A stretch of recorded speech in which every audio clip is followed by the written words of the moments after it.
Hey, how you doing? This is John, and welcome to John's Long Box. I have crazy hair.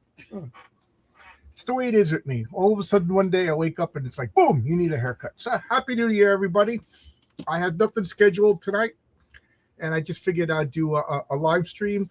First and foremost, let me just say that it is an open invite. Anybody want to come in? I have no topic, nothing to discuss about. This could last 5 minutes. This could last 5 hours. Depends on you guys. So here, I'll star this, and I'll get the business over with. Like, subscribe, super chat, all of that stuff. I even have a membership option that I never talk about because I don't know what to offer for a membership. But Heroic Tales 1 and 2 are available at this site. This is the autographed one. This is the only one in existence. American Texan got the highest bid on it. So as soon as American Texans gives me his information, I will mail it to him. This is autographed by everybody. This has been to Brazil and back. I sent a box with 3 comics in it, so I have 2. He has 1, and the other 2 will go to my wife when I have my eventual heart attack, and then she can do whatever she wants with it. So let's just say Happy New Year to Prater 7. Happy New Year. Good to see you. I think I haven't seen you in a while. We'll say Happy New Year to Kojo. We'll say Happy New Year to 58 Underground. And that's everybody. Now they're saying hello to each other. So I figure the first thing we'll talk about is I just want to show this off. I showed it off already, but I will show this off one more time. Bring that to the stage. Okay, this is the official cover to Giant Size Punchline number 1. This is one of the variant covers. For those of you who don't know what this is, this Antarctic Press has a comic called Punchline. It's written and created by Bill Williams and mostly drawn by Phil Wheaton, although he has other artists. And he's going to do the first Giant Size. So he asked a couple of people to do 12-page stories. So me, Renzo, and Oscar, we did a 12-page story where my characters meet his character, Mel. Not Versima, just Mel. And we do a little 12-page story. And it's set in it happens. It starts out in Mel's universe, ends in my universe. But it's in continuity, but it's in the future. So I'll make it clear when it is, because as of now, nobody's met the Public Eye. Public Eye didn't debut yet. I didn't tell his story yet. You just seen art with him in it. I'm just going to grab a soda. I forgot to grab one. And yeah, I'm a strict continuity nut. So I wanted to make like how they cross over universes and keep each other's continuity intact. I think I did a pretty good job. You'll see. So I could make this bigger. So we got, I'm introducing my characters to Bill's readership for the very first time. So I wanted to make it clear who they were. So I was like, a good old-fashioned roll call. So if you could see here, I can make this. I realize I can make this. So as you can see, I wanted to do like the old Justice Leagues. So there's a roll call down the side. So we got the Patriarch. Oh, what's going on? The Patriarch, Colonel Strong, Public Eye, Mary Sue, Magnum, Metaphysician, King Fu, and Starlet. And that is the Meta League. And look at this cover. Why is it jumping around? Just look at this cover. So I don't want to give it away, but I also wanted to, since we were doing, like Renzo suggested, how about like an old Justice League cover? So I said, since we're going to do something like an old Justice League cover, let's bring back word balloons on the cover. So I love this. So we got the Patriarch saying, we can't beat that monster without killing Mel. And Magnum over here says, well, that's not our problem. And then Mel says, well, you're welcome to try. I love this cover. Meet the Meta League. So there you go. That's going to be so the way Bill does this comic is he does a crowdfunding campaign. I think it's going to be a Kickstarter and maybe fund my comic. I'm not sure. This is Bill's baby. I'm just a guest in it. So whatever he wants to do. So I think around April, if all goes well, there'll be a campaign for this. I'm not in charge of the campaign, but I'm going to be promoting it and everything because it's got my characters in it. So But Bill is 100% legit. He's he's been doing this a lot longer than me, no problems whatsoever. So he's gonna do it on Kickstarter, and then fulfill it, and then it'll go into comic book stores by Antarctic Press. So there you go. So I'm excited. I'm excited for a couple of reasons. That Bill. First off, that I have another campaign coming out, more comics being made. Second off, this is to me a very special deal because I started playing this game. I started playing Village Vigilantes with my buddies. And literally, we started playing around 1984. Little kids, and we grew up playing, and we made characters over the years. So this is the first time all of our characters are together in one comic book, and it will be sold in a comic book store. That's why I made this team. So the Patriarch I made up for Heroic Tales. Nobody played him. When I came up with the idea of a comic book, I didn't think I had the right to use my friends' characters. I was the game master for the most part. And then they all got mad at me that I didn't put their characters in the comic book. So I was like, okay, can I do it without problems? And they said, of course. So the Patriarch it doesn't even exist. We've never used him in a role-playing game. I made him up for the comic book.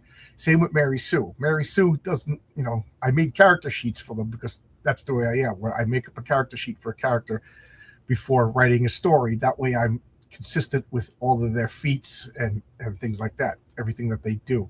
I'm looking at the sheets. No, he can't do that. He's not that smart. No, he can't do that. He's not that fast. Things like that. And Starlet was an NPC, so she was on the Meta League in the role-playing game. She was one of the big members. And King Fu was a member of the Meta League. And he is a little lore here that you'll find out over time. He is one of the members of Project Red Cape, which was when the government learned how to make superheroes. They assembled a team of soldiers and made superheroes. Colonel Strong was in charge of that, and then he took the psychological and realized that he would be the best. So he went through the process. He didn't want to, but he was kind of like, oh, you fit your own bill the best. So they made it, and he became the Captain America of the world. So Colonel Strong, and then Magnum. So of this team, Colonel Strong, Magnum, and King Fu are originals. They've been around since 1998, superheroes. So they're like world famous superheroes in my world. Now, to continue the lore, so Colonel Strong is my friend Michael's character, Michael DeShaunis. He also has a comic from Thunder Zone, which is owned by Dan Sen, and he has a comic called Marshall Strong. It's the same character. It exists in the same world. So that was just a big coincidence. He actually was been talking about making a comic book based on our role-playing game for years, and then he went and did a fool thing like getting himself married, buying a house, having 2 kids. So I thought he forgot or just stopped it. I thought life got in the way. So I just was like, you know what? I'm going to do it now. If I don't do it now, I'm not getting any younger. So I made my comic. And he was just like, that's funny because I'm making and we literally started producing. Well, we started campaigning around the same time.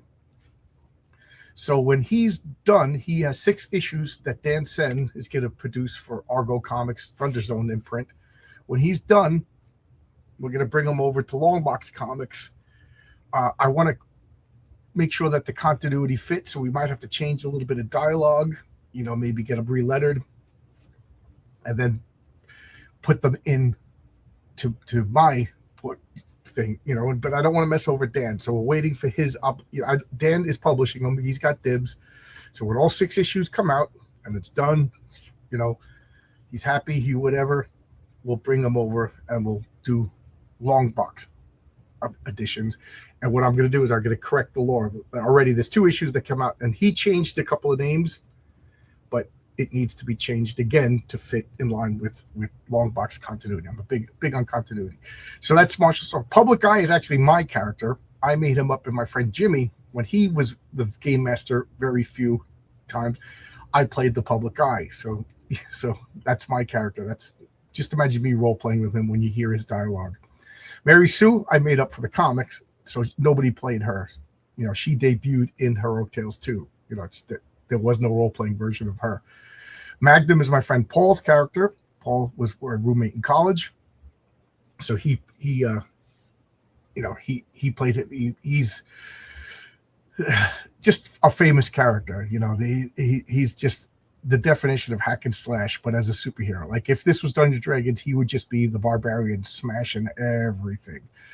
He's super strong. He's one of the physically strongest superheroes on the planet, and then give him magnetic powers on top of it. So I always say, like, imagine the Hulk and Magneto was to combine like Onslaught, then you get Magnum.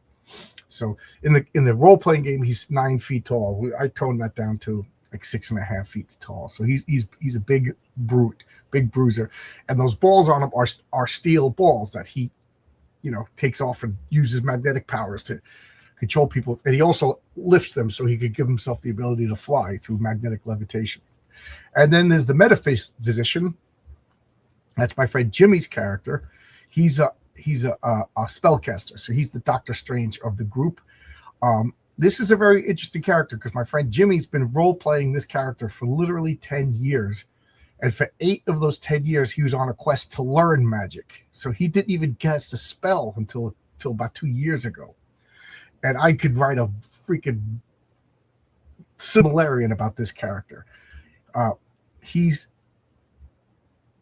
Let's just say that there's going to be stories about this character that you don't even realize they're about this character. He's so interesting. Out of all of the characters, Jimmy loves to role play. A few times he and I just played villains vigilantes using this character, and there wasn't even fights. It was just like quests of information and stuff like that. Whereas Paul loves to fight. Paul, if you're watching this thing, we had lunch today. Paul loves to fight. Jimmy likes to problem solve and role play. And then then we have King Fu. King Fu, I said, is an NPC, so nobody plays him. I play him, and I just put him in as comedy relief. It was fun to do a bad Elvis impersonation, and everybody loved. So it would be like he's not even in the adventure. I had no plans to include him in the adventure. My friends would be like, "Well, what does King Fu have to do? Let's contact King Fu just to bring him in." And it seems like the fans like him. And then Starlet. I wanted to have another girl character, and she is like the most beautiful woman, just like platinum blonde. She's my answer to Carol Danvers. So she's a cosmic powered being, but beautiful at the same time. Super powerful, one of the more powerful beings on the planet. She could survive in space. So just imagine anything that like Captain Marvel could do, she could do, and then some. So so she could do anything a star could do, so she could emit all forms of electromagnetic radiation, fly, survive in space, things like that. So it's a pretty powerful team, and again, it's in the future. So this doesn't happen yet in Heroic Tales 1 or 2 because Mary Sue doesn't even have her costume yet. They didn't meet the public eye yet. He didn't debut, so he doesn't really exist yet. And now I see there's some comments, so I will adjust the chat. Hey, we got Ben Samar, voice actor. Happy New Year. Happy New Year to you. Good to see you, Ben. I talked a lot. Let me just take a sip. Excuse me. Happy New Year. Looking forward to getting the Punchline issue at Meta League. Yeah, I will, this is Bill Williams' campaign, but you better believe I will be shouting this out from the top of every mountain. Alazmat, how you doing? Greetings, everyone. Good to see you, Alazmat. Remember, this is an open invite. The link is on the top if anybody wants to pop in. Desert Nomad, how you doing? How you doing, Desert Nomad? Happy New Year. Good to see you. You're not Lord Raptor Jesus, are you? I see you got that avatar. Hey, we got Marcus. Marcus is shouting the public eye because he's the artist on the public eye. How you doing? And Marcus, how's you? Oh, yes. Okay. I'm taking a break from the hospital. Yeah, Marcus's father fell down and broke his hip on Christmas Eve. I hope everything's okay. Hope everything's okay. My wife will pray. I'm not much of a prayer, but my wife has super powered praying powers. There was a friend of hers, baby was going to be induced 6 weeks early because of some sort of rare medical condition from the mother that causes last minute stillbornness. This is all female stuff that I don't know anything about. And she prayed, and the baby was born that day, and perfectly fine. They said that the baby was going to be too weak to breastfeed, and baby's fine. Baby's a little trooper. Little Santos. What a great name. Little Santos. Great mix of characters, cool designs. Thank you. For the most part, I designed them all. My friends I, the, you know, they never describe their characters. The exception is Colonel Strong. Colonel Strong was designed by Michael. He actually hired artists and designed the character. So yes, he was designed by Michael. But everybody else I design, I send them crummy pictures to Renzo, and then Renzo turned them into the characters that you see. You know, and Mel is Bill's character. Your dad is doing well. Good. I'll tell my wife. She was just here. So again, if anybody wants to pop in, here's the link. I'll put in the link at the bottom of the chat again. If anybody wants to come in and talk. So this is the future. This he said April, but you know how things are. So we'll tentatively say April. We got this coming out. I'll leave this up because I don't like seeing my face that big. What we also have is Patriarch #1 coming out. At least the campaign will be coming out. Let's see. I could show something of that. I'll remove this. Nobody needs to see my private message information. So let's see. Is there any? Oh, okay. I got something I could show. Okay. Can I make this big? Yes, I can. Okay, perfect.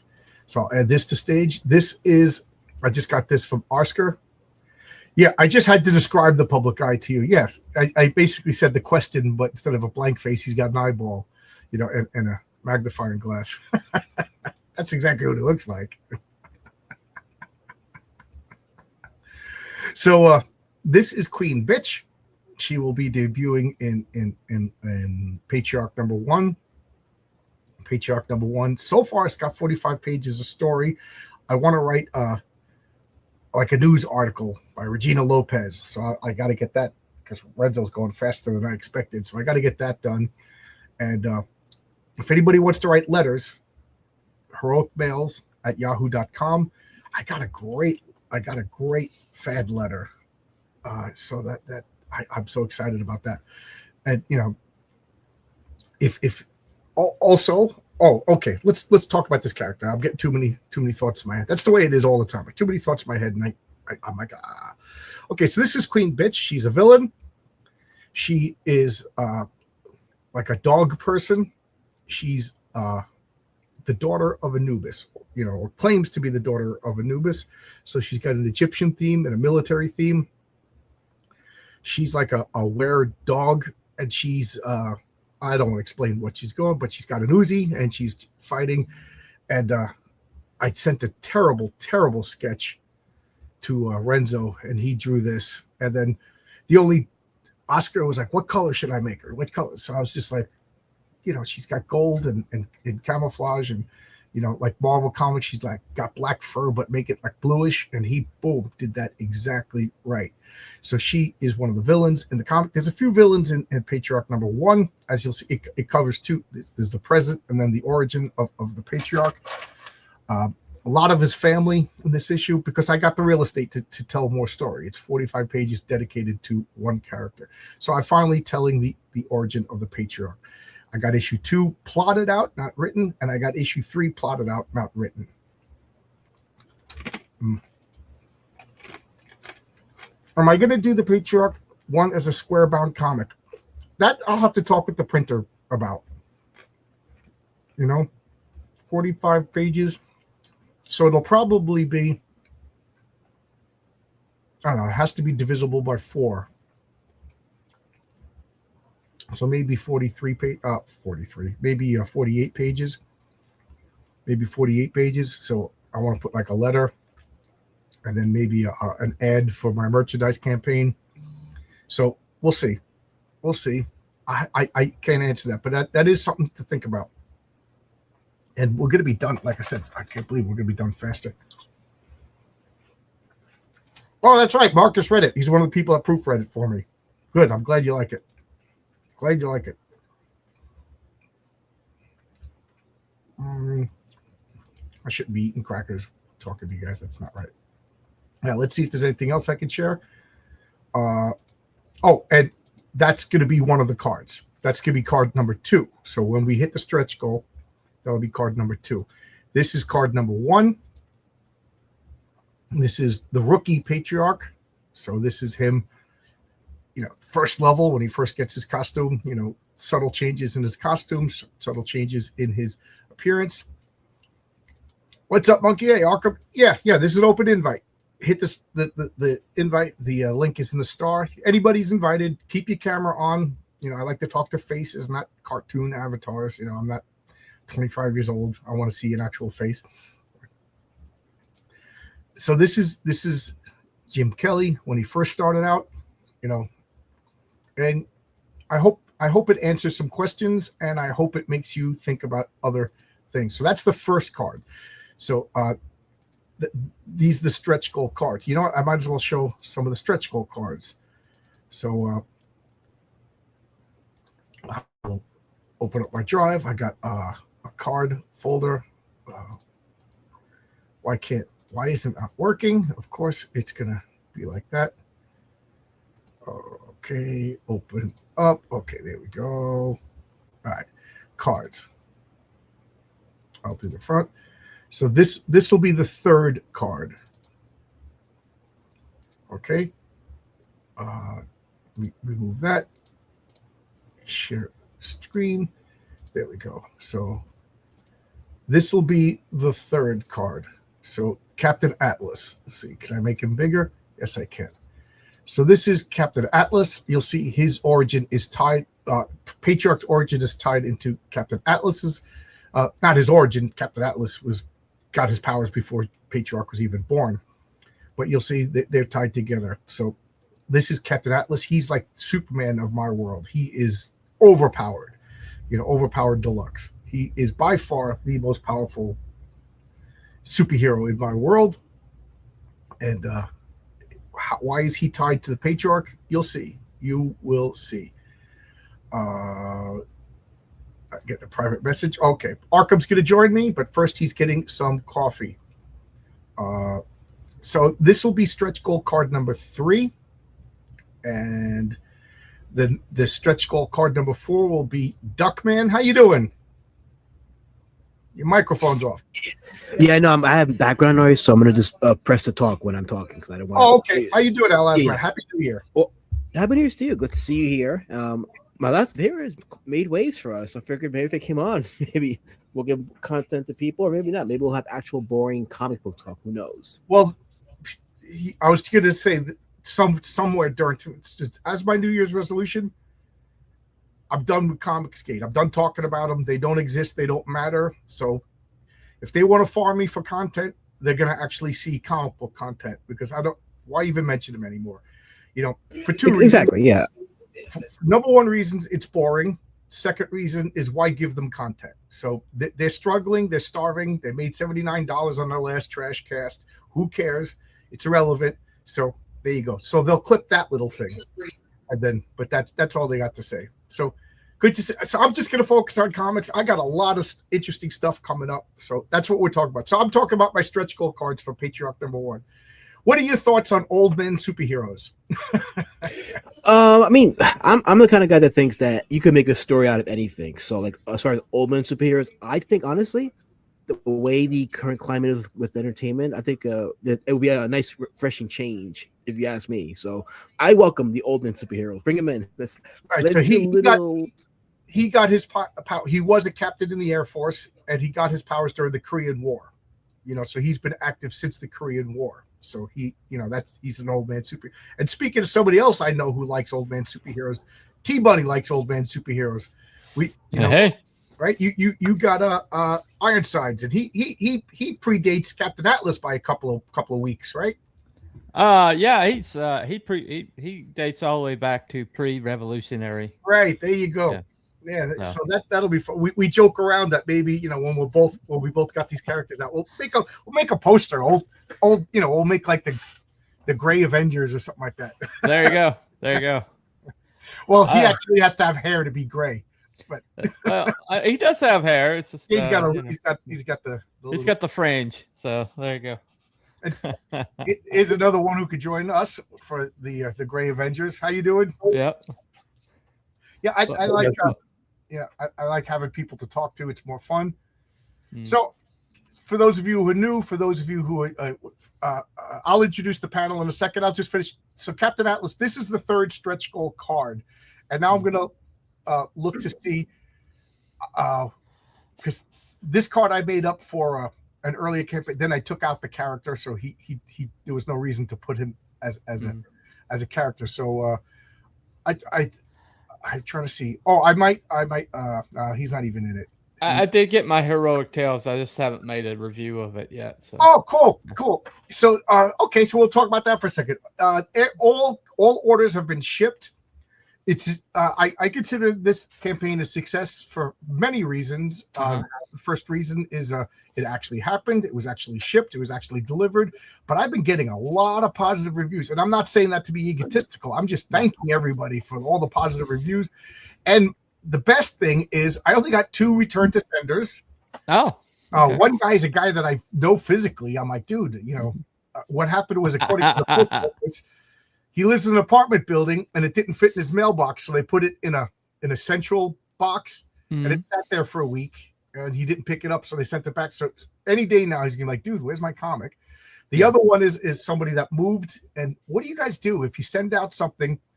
I sent it to the address that they sent me, but I sent out a message. Let me know if you moved, but this person moved at the last minute. So last minute is acceptable, but it's always the recipient's responsibility to tell the shipper where they'll be. I mean, so there you go. So it's gonna be one. And I only made 3 mess ups. So I got 3 people telling me I sent them the wrong books. Yeah. So a couple of people backed issue 1 and 2 tier, and I sent them the 2 variant covers. And you did have one person accusing you of not sending them their book that hadn't even backed yet. So, and I'll send them the issue number 1. Did that actually happen?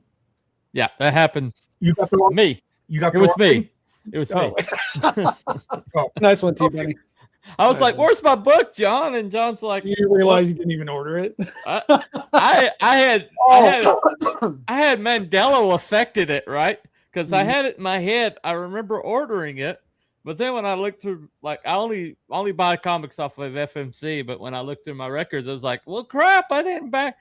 I think I was thinking I was backing in another friend because I back all my friends as best I can, and so I had back another friend like a month or 2 ago, and so I guess I kind of like made the you know. Oh, you don't have to explain combine the two. You know how many campaigns I'm like, and I'm not going to send a nasty email, especially now that I'm a guy that does campaigns, because I understand. But I'm like, right. Dude, are you going to send my book? And then like, you never backed it, And it's funny because they've been on my channel. We talk, and they kind of got their feelings hurt. John said he was going to back my book, and then he didn't. Like, I'm like, that's happened to me 3 times.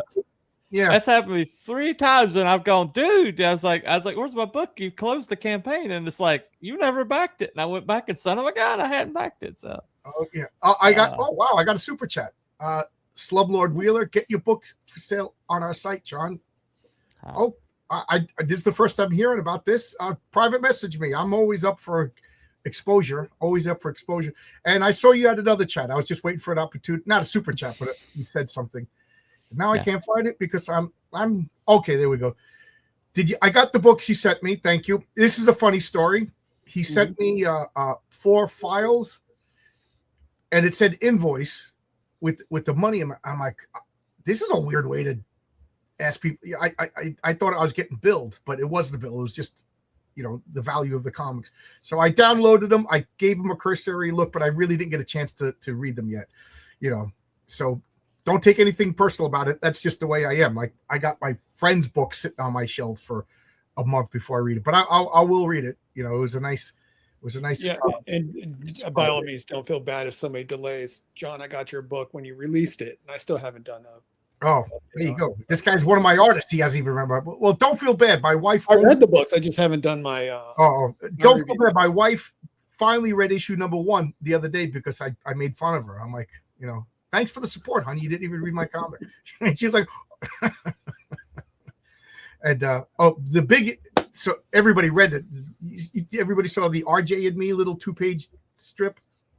So RJ from the 4th Age, who's the Bigfoot, and he said he was laughing out loud. His ribs were hurting, so that was good.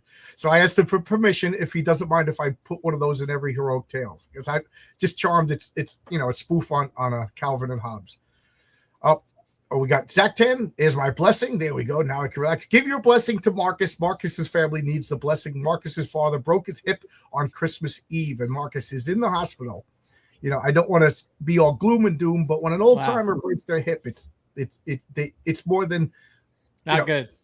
Yeah, like when I broke my neck, I probably wasn't in as much danger as him breaking his hip. RRTNZ, Happy New Year's. Right. 2 New Zealand dollars. That I was gonna make a joke, but I couldn't think of one. Happy New Year to you and your king. Thank you so much. My king is King Fu. I did. You don't answer your DMs on X. I thought I did. You're like the second person today. Another person DM'd me, and I didn't see it. I don't know what's going on. My friend Paul is not getting my DMs.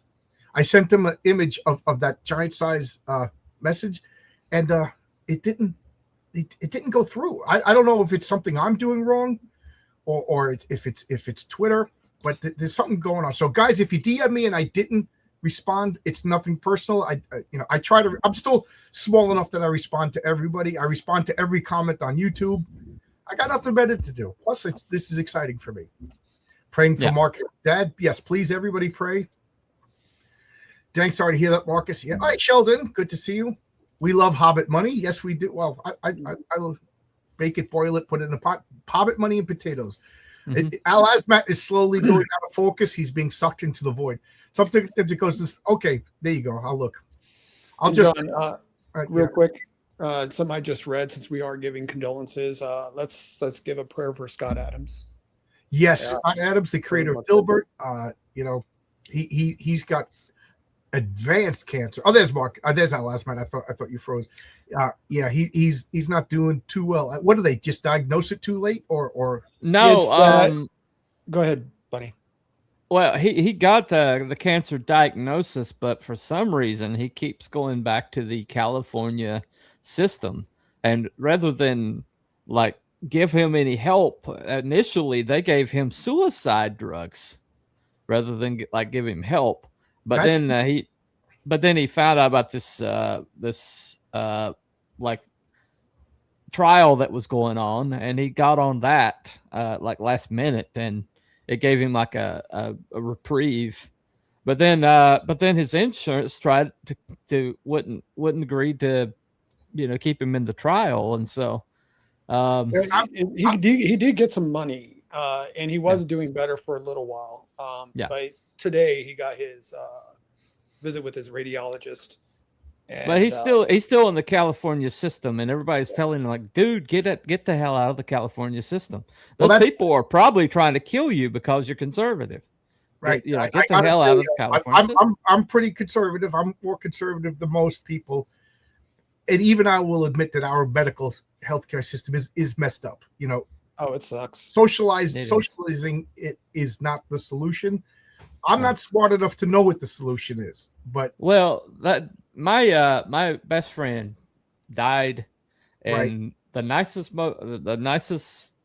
hospital room you can ever imagine, and they were not actively treating him at all. They basically just mitigated his symptoms until made his life easier. Basically drugging the shit out of him. And then eventually they're just like, "Oh, you got pneumonia, hospice," and it was just there was they didn't make any effort whatsoever. And the cancer doctor was kind of "Well, we did an infusion, it didn't work, Well, we'll do another one at later, some later date." And he was swelling up like a tick, and they wouldn't. They took 5 weeks before they drained him. They took 5 liters off of him. I mean, a little tiny guy he was. And it's just they got all these resources. I mean, the brand new wing of a hospital that's just been built the last few years, and they're getting the money from somewhere. I think taxpayers, but Well, I'm of the opinion but it's better to go they're broke. just and basically stay making alive. these gigantic house bills. So I'm of the opinion it's better to go broke and stay alive than die. But anyway, I don't want to talk. This is New Year's. I Yeah. wanted to start out with a. Sorry. Anything you want? I did it. It's on me. It's on me. What was Arkham trying to say about the radiologist? The radiologist treated him, and what happened? Oh, they just got their results back, and he might not last throughout the month. Yeah, I'm amazed because at one point he was like saying goodbye to everybody, and then he had like a little bounce. I remember when my father went to the again. I'm talking about this stuff, but when my father went to the hospital, all of a sudden he was up and happy, and it's like, oh, good, the worst is over. And then we went home, and he died that night. You know what I mean? What do they call that? Rallying and everything. But anyway, this is a doom and gloom topic. I don't want to. So, Happy New Year! Happy New Year. So anyway, Take care of yourself, ladies and gentlemen. Take care. Anybody have? My wife and I would talk about resolutions. She hates resolutions. I have like two. Well, my one resolution is I want to get more comics out, and I don't want to. As far as I'm concerned, Comicsgate is something that doesn't exist anymore. I don't want to talk about them, and I don't want to give them reasons to put me on Trash Cast so that they could beg for pennies. So they don't exist anymore. That was right now is the last time that I'm ever talking about them. Arkham, do you have any New Year's resolutions? Anything you want to? I'm on the same boat. It's something I've been trying to do, and I have been pretty much successful to a point. Less arguing, less fighting. Yeah, I want to talk about. So if you come to my channel, it's gonna be more just comic book talk. So I thought now we talk about we got four people that I know that are involved. Is there any? We'll keep it indie, non-Marvel, non-DC, and Image. So those guys are their own thing. Is there anything that you would consider the best of the year, like crowdfunding, indie stuff? Skybound. Well, that's Image Comics. Oh, okay, yeah.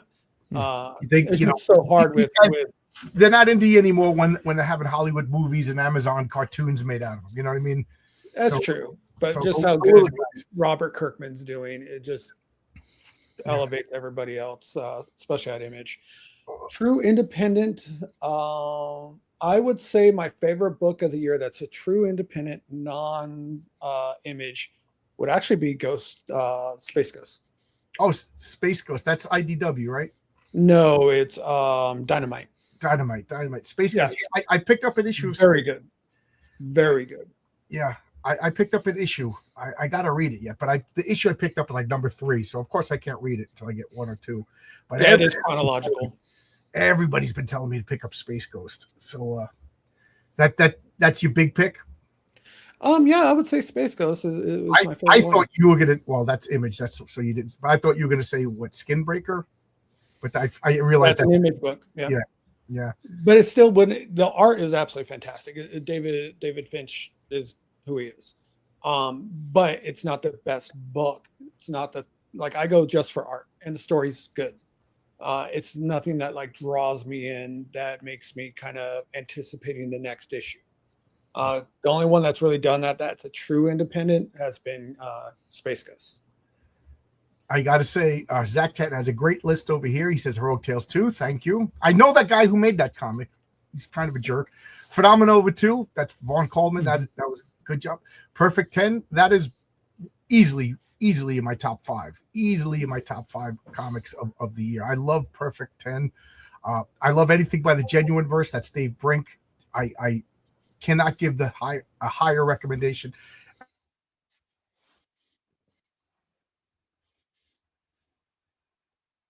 Who just did I robot out?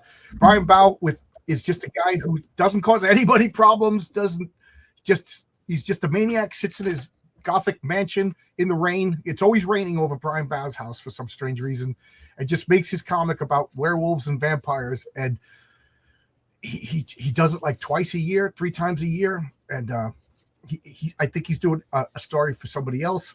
And he's just a workhorse. I love that comic. It really lights up my day when that shows up.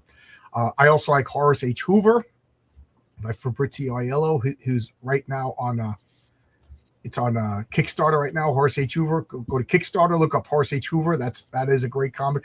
And then in the chat, we got Bat Sauce saying Band of Crows. Band of Crows, I think, was the best crowdfunded comic to come out last year.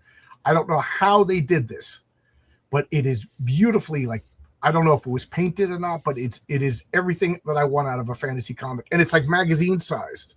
You know, people said that you can't make a magazine anymore about comics. Well, Band of Crows did it. So, Cooper, what do you got? What are your favorite indies of the year? Well, I almost exclusively back off of FMC. I don't back off of Indiegogo or Kickstarter anymore. I will do Kickstarter on occasion if that's the only place I can find it. But off of FMC this year, I've the Perfect 10 series and what is that other one? Naotic, I think it's called Naotic. But he's 6 books in, but it is just that book is just really, really amazing. But it just pretty much if it's on the FMC, I'll give it a shot. But there's been several books on there, like Bronze Star 2 is on there right now, and Bronze Star 1 was just genius, and it's Mike Barron, and I forgot the guy, the artist is a mainstreamer, former mainstreamer. Pat Broderick. Pat Broderick, yeah. Did the cover for Heroic Tales. One of my favorite comic book artists of all time. Arkham, muted yourself. Arkham, you muted yourself. I didn't mute you. Anyway, but yeah, if you also Shadowpunk 2 is out right now, but Shadowpunk 1. That might be a comic that I forgot to back. I didn't know it was out. He's not he's not really promoting too much, is he? Well, that's the thing about him. Matt is a genius. Okay, he's a genius 3D in 3D. He's a genius in art. He's a genius in coloring. He's actually probably the best colorist I've ever seen. And but the problem with Matt is that he's so autistic that it's hard. He like promotes for a little while and then he just disappears into his own little head cave or whatever. See, I didn't know. I got to go back to the comic then. Well, I mean, he did these incredible 3D sculpts, and he gave those away to kind of like promote it, and that's pretty much all he did for it. But that book, the first chapter, is the best comic I've ever gotten in my life. I mean, when it comes to the art, he is Eisner. He's like a reincarnation of Will Eisner when it comes to his art, and incredible colorist.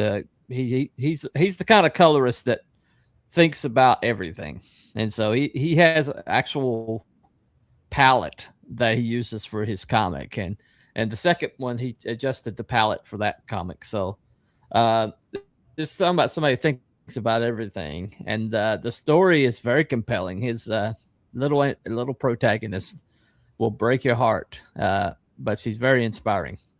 I tell everybody Shadowpunk is the best comic series though. Okay, I'm putting this picture up. This is one of the cards that'll be coming out. Probably we should issue 3 of a Patriarch, but this is my friend Paul right here. He's saying Happy New Year. This is his character. So me and Paul went out to lunch today. Perfect 10 and Heroic Tales are my favorite for 2025. Looking forward to Safeguard. Yeah, Safeguard is Dave Brink's Genuine Comics next comic.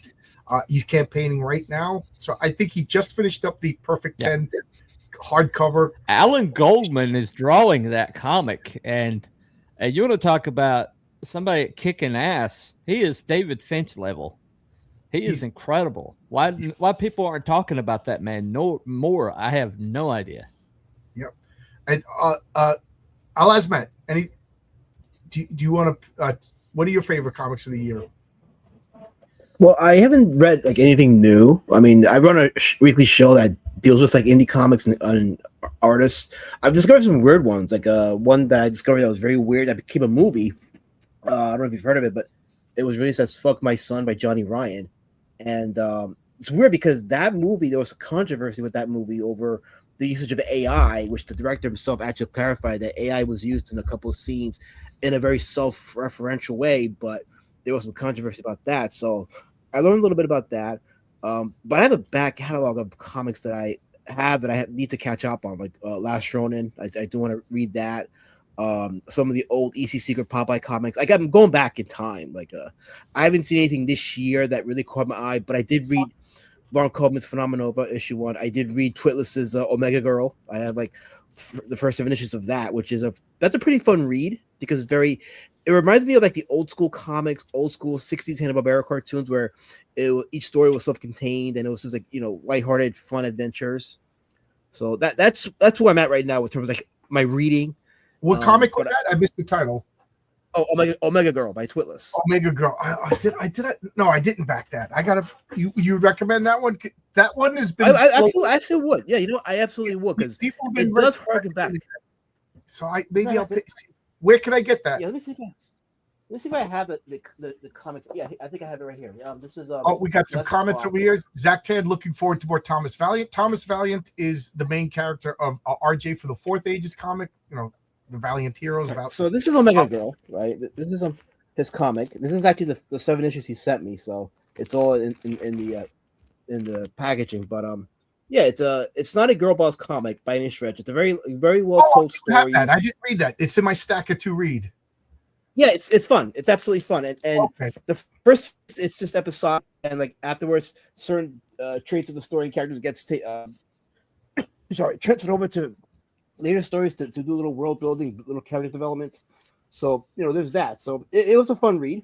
I was very pleasantly surprised by it. But I've been doing more writing and drawing this year than anything, and I think for 2026, I'm going to try to commit myself to read more comics and more books in general. Do you is your comic launching yet, or are you still pre? So right now I have Pumpkin Warpath issues 1 and 2. I'm actually drawing it right now, but I have issues 1 and 2 on Kickstarter. It ends on Monday, so Monday's the last day before the campaign ends. I'm trying to get it funded. I'm 125 away from funding it.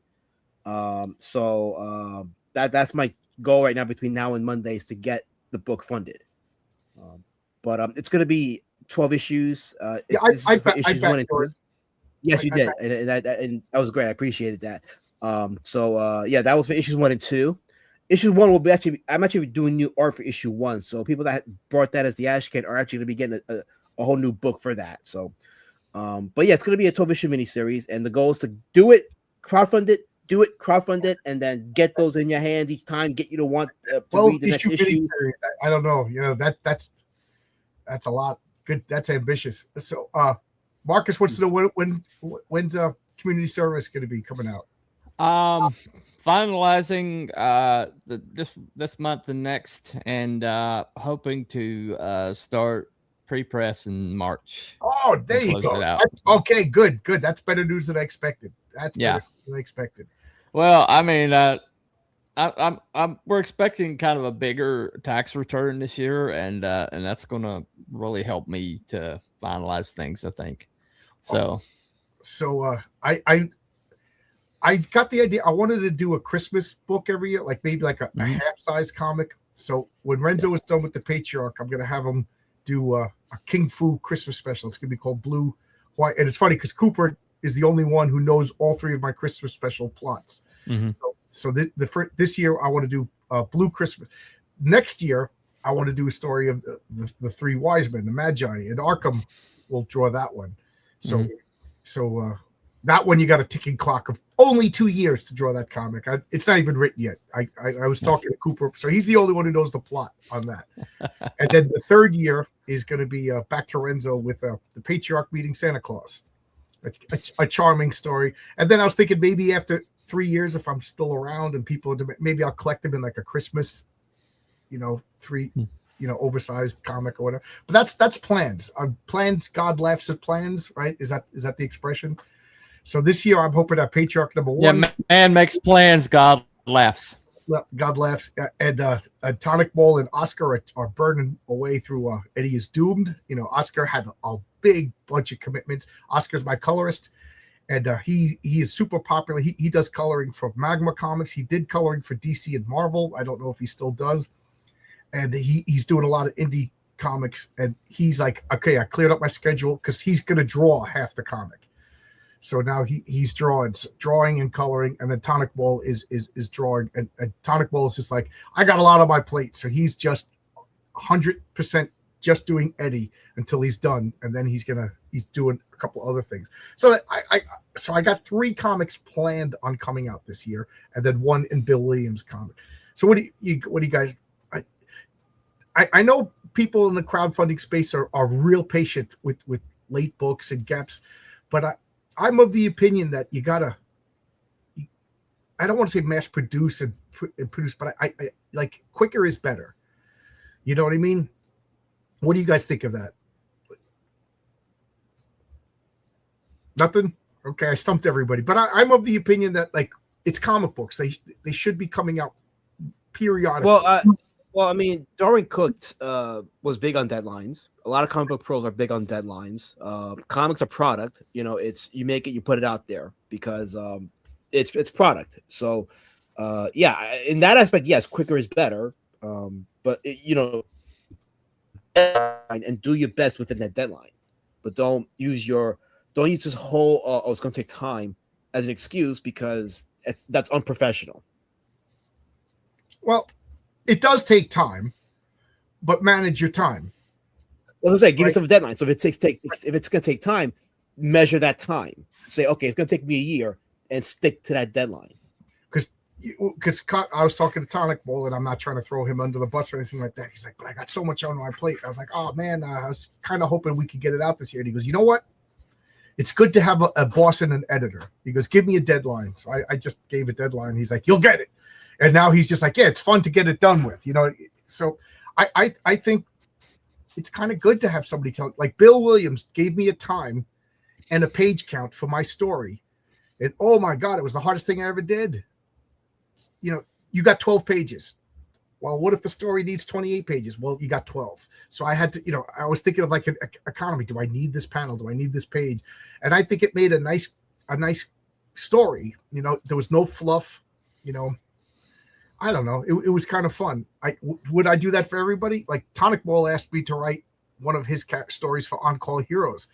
Oh my God, I'm terrified of messing up his characters, you know. But well, I was given an assignment for well, it wasn't. I was given an assignment, but I told Graham Nolan that I had a story for his Manly Tales, and so he's like, okay, you got 10 pages. And then I realized that my story, no matter it, the only way I could shove it into 10 pages was to just completely change what the story is. And so I basically had to say, yeah, I don't have a story after all. So I'm hoping to put that story out someday, but to really, yeah. 58 Underground has a good point. And a lot of people have said this to me, and a couple of people have said I'm lying, but here it is. Yeah. I shy away from some indie campaigns because I've been burned with long delays, in some cases non-fulfillment. Yes, I brought that up, which I thought I was being constructively criticizing, and I turned out to be the world's biggest Frankenstein monster for pointing out the obvious. You know, nobody likes when you tell the emperor he's naked. And I said, that's one of the problems. People have told me, I like you, dude. I watch your channel. I never miss it, but I'm not backing your book until it's actually out. And I said to him, well, thank you for backing the book, you know, but I don't blame you. I don't blame you. You know, so I'll ask Matt, do you think there's a point where forgiveness just goes away? Well, it's you have to have a track record of consistent fulfillment.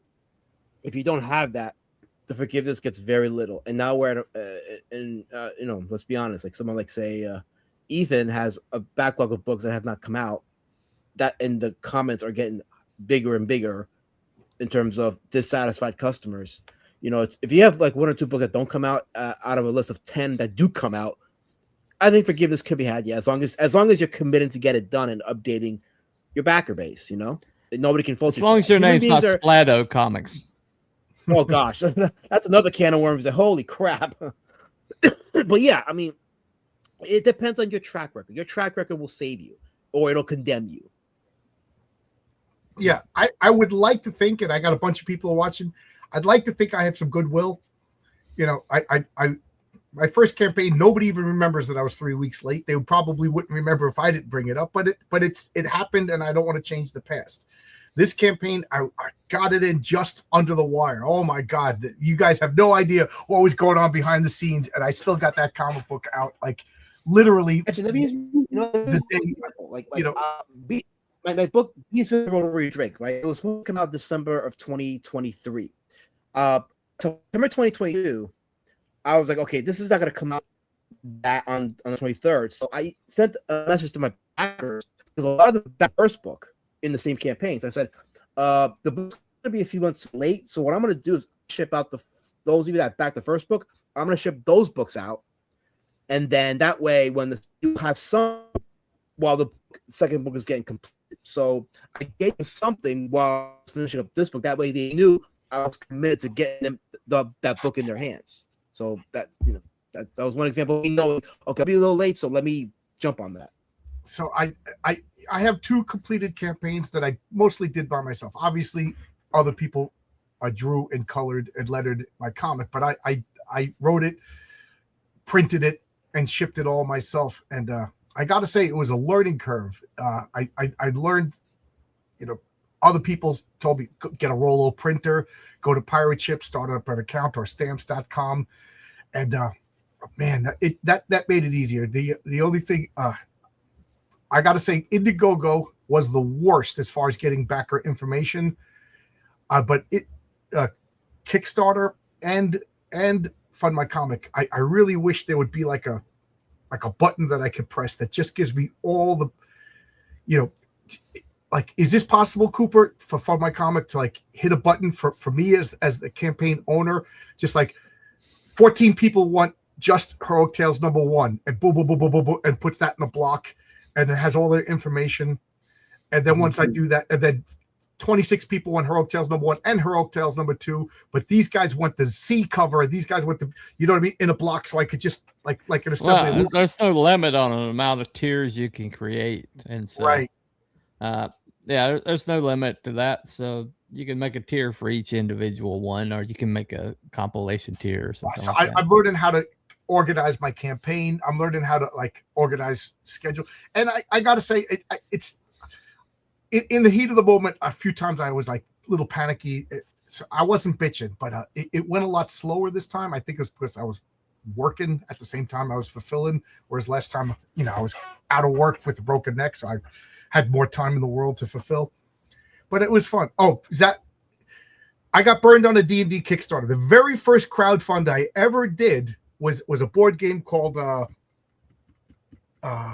Doom That Came to Atlantic City, and it was a Cthulhu goof on Monopoly. And I backed this $150 all in, top tier.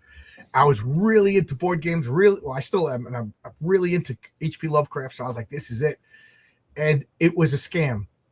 The very first crowdfund I ever did, it turned out a guy was working on this. A friend of his took all the information, put up a fake Kickstarter while this guy wasn't paying attention, collected $150,000 and took off.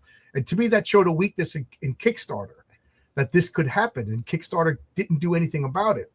But then Cryptozoic, I think was the company, bought this game. So literally 7-8 years later, I'm just like, I'm still backing stuff. I got screwed, but I was like, I still want these games. All of a sudden, one day, it shows up in the mail. Cryptozoid bought that campaign and fulfilled it. Yeah. So they took all that, they took it on the arm. So I was like, oh my God, and I wrote him a nasty letter. I backed on the top tier, and I didn't get the radioactive kryptonite carved statues. I just got plastic, and they were like, dude, you got the game. I was like, oh my God, I just insulted the nicest people in the world. But those are the people that bought backer kit for Indiegogo. So I'm giving them all the credit in the world, but they need to redo something. Indiegogo is a little too complicated for me. But anyway, so I just thinking of this. I got burnt board game. You think comic books are sketchy? I got a box that showed up 2 weeks ago that I backed 12 years ago. So board games are really, and I don't even want the game anymore. If I knew that it came on sprues and I have to glue it together, so Arkham, maybe one day I'll just mail you a box of Mech Warrior miniatures. What does he say?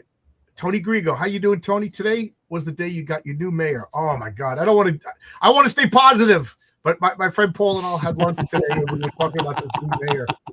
Yeah, he's not my mayor. I don't live in New York City anymore. I live out in the suburbs, but I work in the city, and it's going to affect work conditions. But thank God we finally have a lesbian in charge of the fire department. Finally. Yeah. It's all is right in the world because a woman. Fires will immediately not become a thing because of the identity of the person in charge of the entire fire department. They'll just cease to exist. I mean, those fires will say, "Well, I'm not going to catch things on fire because I don't want to make the lesbian look bad." So yeah. That's how things work. Arkham, talk for a minute. Is your mic not working? No. Why don't you jump out and come back in? Arkham was trying to talk, and I noticed he sounds like my cat makes meows, but nothing comes out. She has the quietest meow in the world. Zach then says, "Wow, terrible about the scam, but that was cool." And I wrote him an nasty email like a jerk, and I felt so bad, But it's a fun game for anybody who wants to come over and play the Doom that came to Arkham City, the Doom that came to Atlantic City. It starts out with everything, and then the creatures move around the board and destroy everything. And when all the hotels and everything is destroyed, the world turns into a vacuum, and the game. Well, somehow I'm following Sandy Peterson, and he is like a hoot. Oh, Sandy Peterson is my favorite Call of Cthulhu guy, and he is a nut. He's been on my channel twice. All you have to do is say, really? "Ladies and gentlemen, Sandy Peters," and boom, you don't have to talk for an hour. He's the best guest in the world. Yeah, obviously from paying attention to his post, he's obviously like sharp as a tack, So Arkham, check your settings. Make sure your camera is working. Make sure your mic is working. I didn't do anything. I like talking to Arkham. I didn't do anything to Arkham. I like Arkham. You might have the wrong wrong mic. If you have two microphones, check your settings to make sure that the right settings is loaded. Zach Tan, I think the suburbs, the countryside should be able to vote in the city elections. People move out of the cities to avoid the worst of it, but the cities they do. The system that we have in America is the worst system in the world, except for all the other systems that have been tried. So, one of the things that people are really trying to push right now is trying to get an electoral college for states, because all our issues is the fact that they can collect all these people into one place where there's plenty of voter fraud, and they can sway the whole entire state election. And that's what's happening in all these states, because you're wondering, you look at the like little pockets of blue in these states, and the rest of it's just uniformly red. It's like, well, how the hell is this state like deep blue and it's just like this pocket here? And it's just because this concentrated city is basically ruling the state, I think. Ta-da! Okay. Mic fixed, I think. There you go. I think, therefore, I am. There you go. If anybody wants to get rid of the electoral college, what you really are saying, I want there to be a civil war in the United States. Yes. Absolutely. So here's a question for all three of you guys, because all three of you guys have used Kickstarter and crowdfunding, correct? I have not. You have not. Okay. Or anybody else that might be listening. I was thinking, I don't have like the chops that a lot of people have.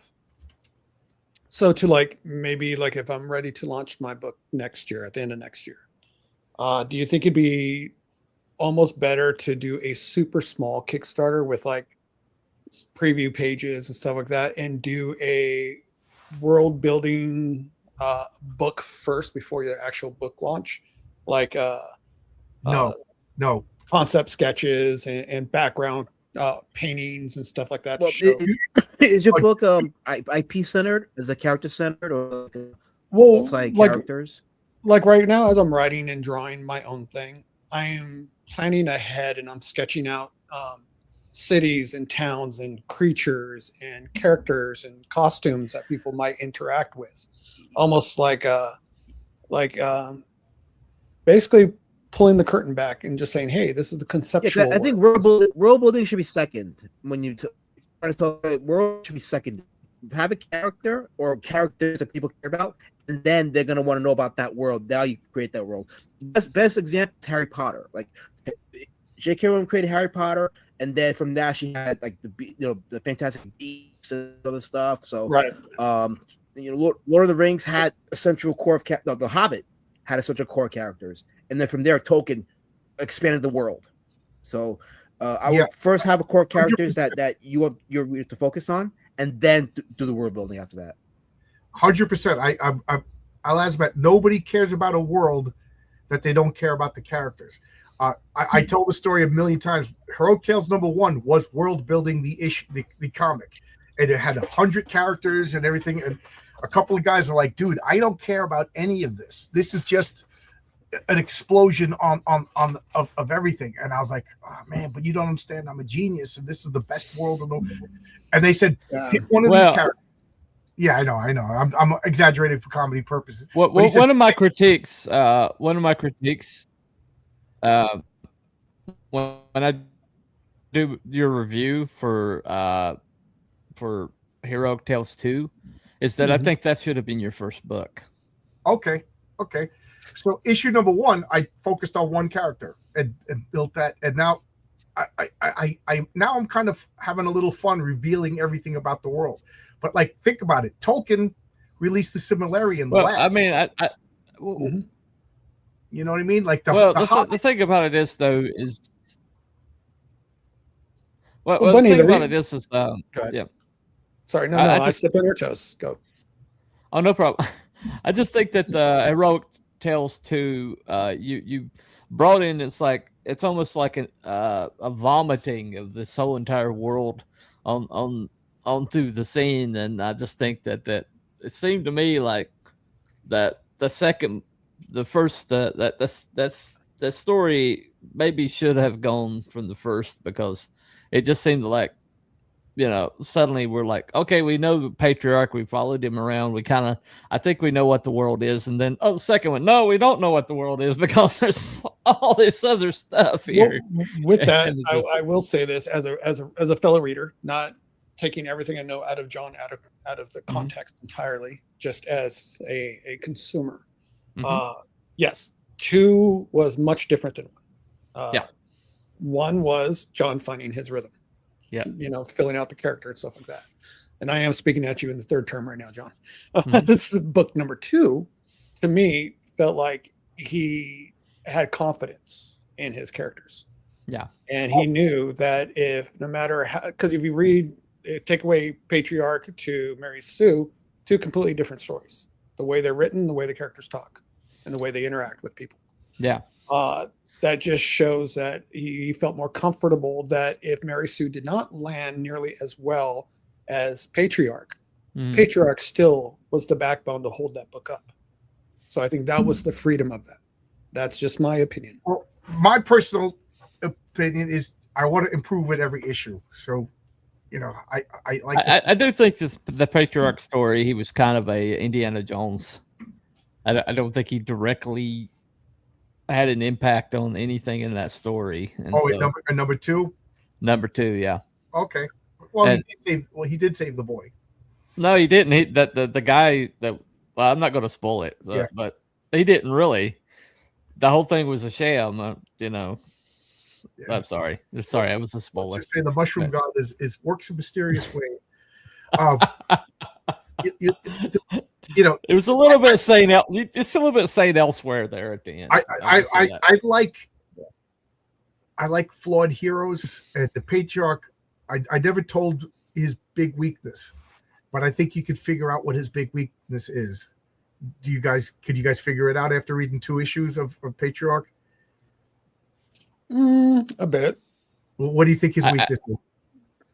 Besides that, he's not physically strong. It's all telekinesis. That's not a weakness. That's just him obfuscating his powers. But what do you think his weakness is? He overexerts and not he's a little naive. he takes people at their word. He's almost like Mary Sue would probably be more street smart than the patriarch. You know, like I'm trying to think how many times did little kids tell their father, "Oh, I won't do it again," and the father honestly believes it. And then the kids do it again, and the father's completely like he's a little he's not dumb, but he's a little too trusting. He's a little too trusting. Well, I think Super. He believed them. I think it's like Superman syndrome, where Superman he's wise enough to know that people, but at the same time he's optimistic enough that he'll just like, even though he knows better, he'll take people at their word or try to see better in them. I try to think of he's kind of inspired by Manwë from Tolkien, who just didn't believe that Sauron would lie to him. He just took not Sauron, Morgoth. He just took Morgoth at his word. And I was like, that I kind of like. But back to Arkham, what you're saying, it, you know, like I said, I was going to do world building. The comic, Alasmat said, so I would focus on your characters, and then maybe like as stretch goals, like here's Prince and maybe an art book or something like that, or maybe as a second campaign, the world, you know, because again, like nobody cares about a world. Like if you just here's my world. People like right, but that's why I was going to put in like a 6-page intro, the one I'm sending you. That was going to be like, okay, this is what they're talking about. No, it almost like a visual preview, almost. It's a fantasy book. Like you could do it as a backup. You know what I mean? Or you know, absolutely. But if you don't have a character, and this I say this a lot, and it's not mean spirited, but it was my problem with ISOM was. There was too many characters, and I didn't care about any of them. It should have just been laser focused on maybe 4 characters. Isom, his I forget who even was going to rescue, his daughter or his sister, the guy that was messing around with it, maybe, you know what I mean? And that's it. And a little personal story about one guy. You know, next thing you know, we're in a bar, and this guy's showing up, and then Blood Ruth is showing up, and they didn't even interact. Like you could have removed most of the characters from that story, and it wouldn't have really changed anything. That was my big problem. And I was like, I'm sorry.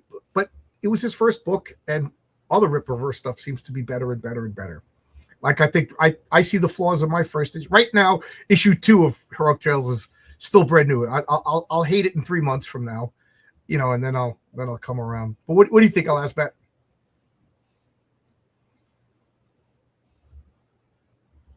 I guess you can't hear us.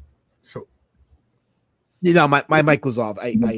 And I don't know if I saw that you started keep talking. it off because, yeah, no, that's good. That's good. I was just hearing what you were saying about the ice something. That's a good point because, when that first book came out, like, there was a lot of characters, and again, it goes back to like keeping it centralized on that one character and not worrying about the other characters that you have planned in your world because it takes away from the main story. So that's a good example of that. Yeah, like in The Hobbit, since you guys, I remember.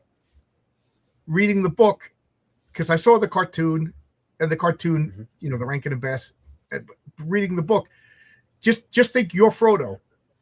If you all of a sudden people are going to tell you 12 dwarves are showing up at your door, you're going to be like, get the hell out of my, or Bilbo rather, get out of my house. But they show up 2 at a time, introduce themselves. We get to, and then the next 2 show up, and then the next 2. You know, that to me is like how to do it. You know, I'm not joking. I'm working on a script right now. It's the funeral of a major superhero. You haven't met him yet, but he's a World War II superhero. So everybody shows up. And I'm like, finally, I can introduce everybody, but it makes sense. With regards to the Hobbit, yeah. With regards to the Hobbit example, like the wittiness, the doors being introduced a bit to Bilbo was Bilbo action, so it was still centralized, and it was helping him establish him as a character. So that was pretty. You're roboting so much, I can't understand what you're saying. I know. I saw the blackouts. Yes. What I was saying was that the way that the Bilbo in was really about how Bilbo was reacting to that. So we were actually still focusing on Bilbo himself. So I was pretty the dwarf character without being distracted from Bilbo. Right. So does that answer your question, Arkham? Does that help? It helps. Yeah. I also think for a campaign, keep it as simple as possible. You know, just make it almost idiot proof, because both campaigns I thought I made them idiot proof, and then somebody tried to do something not shady or anything. Somebody tried to back it, and I realized I messed up. You know what I mean? And I had to call Luke in the middle of the night and get it fixed. But that's gonna happen. You know, there's gonna be bumps, there's gonna be hiccups. You know, but try to like that's why I think I'm gonna do a merch campaign and just keep my campaigns as simple as possible. Get this cover, this cover, and then. I don't know. What do you think? You think that's a bad idea to just keep the merchandise? I regret having as many covers as I have. Me too. I did it wrong. I did a very expensive mistake. I had 6 covers spread over three platforms, and I thought cleverly that Arkham's going to back my book on. Now it's John's turn to robot out. Yeah, evidently on Kickstarter, and you know. You're not going to pay $30 in shipping, you know what I mean? Because it's $10 shipping here, 10, and you know what I mean. There was no way to combine all the ship. So what I really did was, the early bird backers just didn't have the options for the other covers, you know. And then I realized I made a mistake. So as I went to Kickstarter, and now there's 4 covers. Then I went to Indiegogo, there was 6 covers. But by then, most people backed my book. So the Indiegogo cover is super rare. I only printed like 50 of them, and it's glorious Mike Gustav, but I paid the same rate as I paid Pat Broderick and Michael T. Gilbert, you know.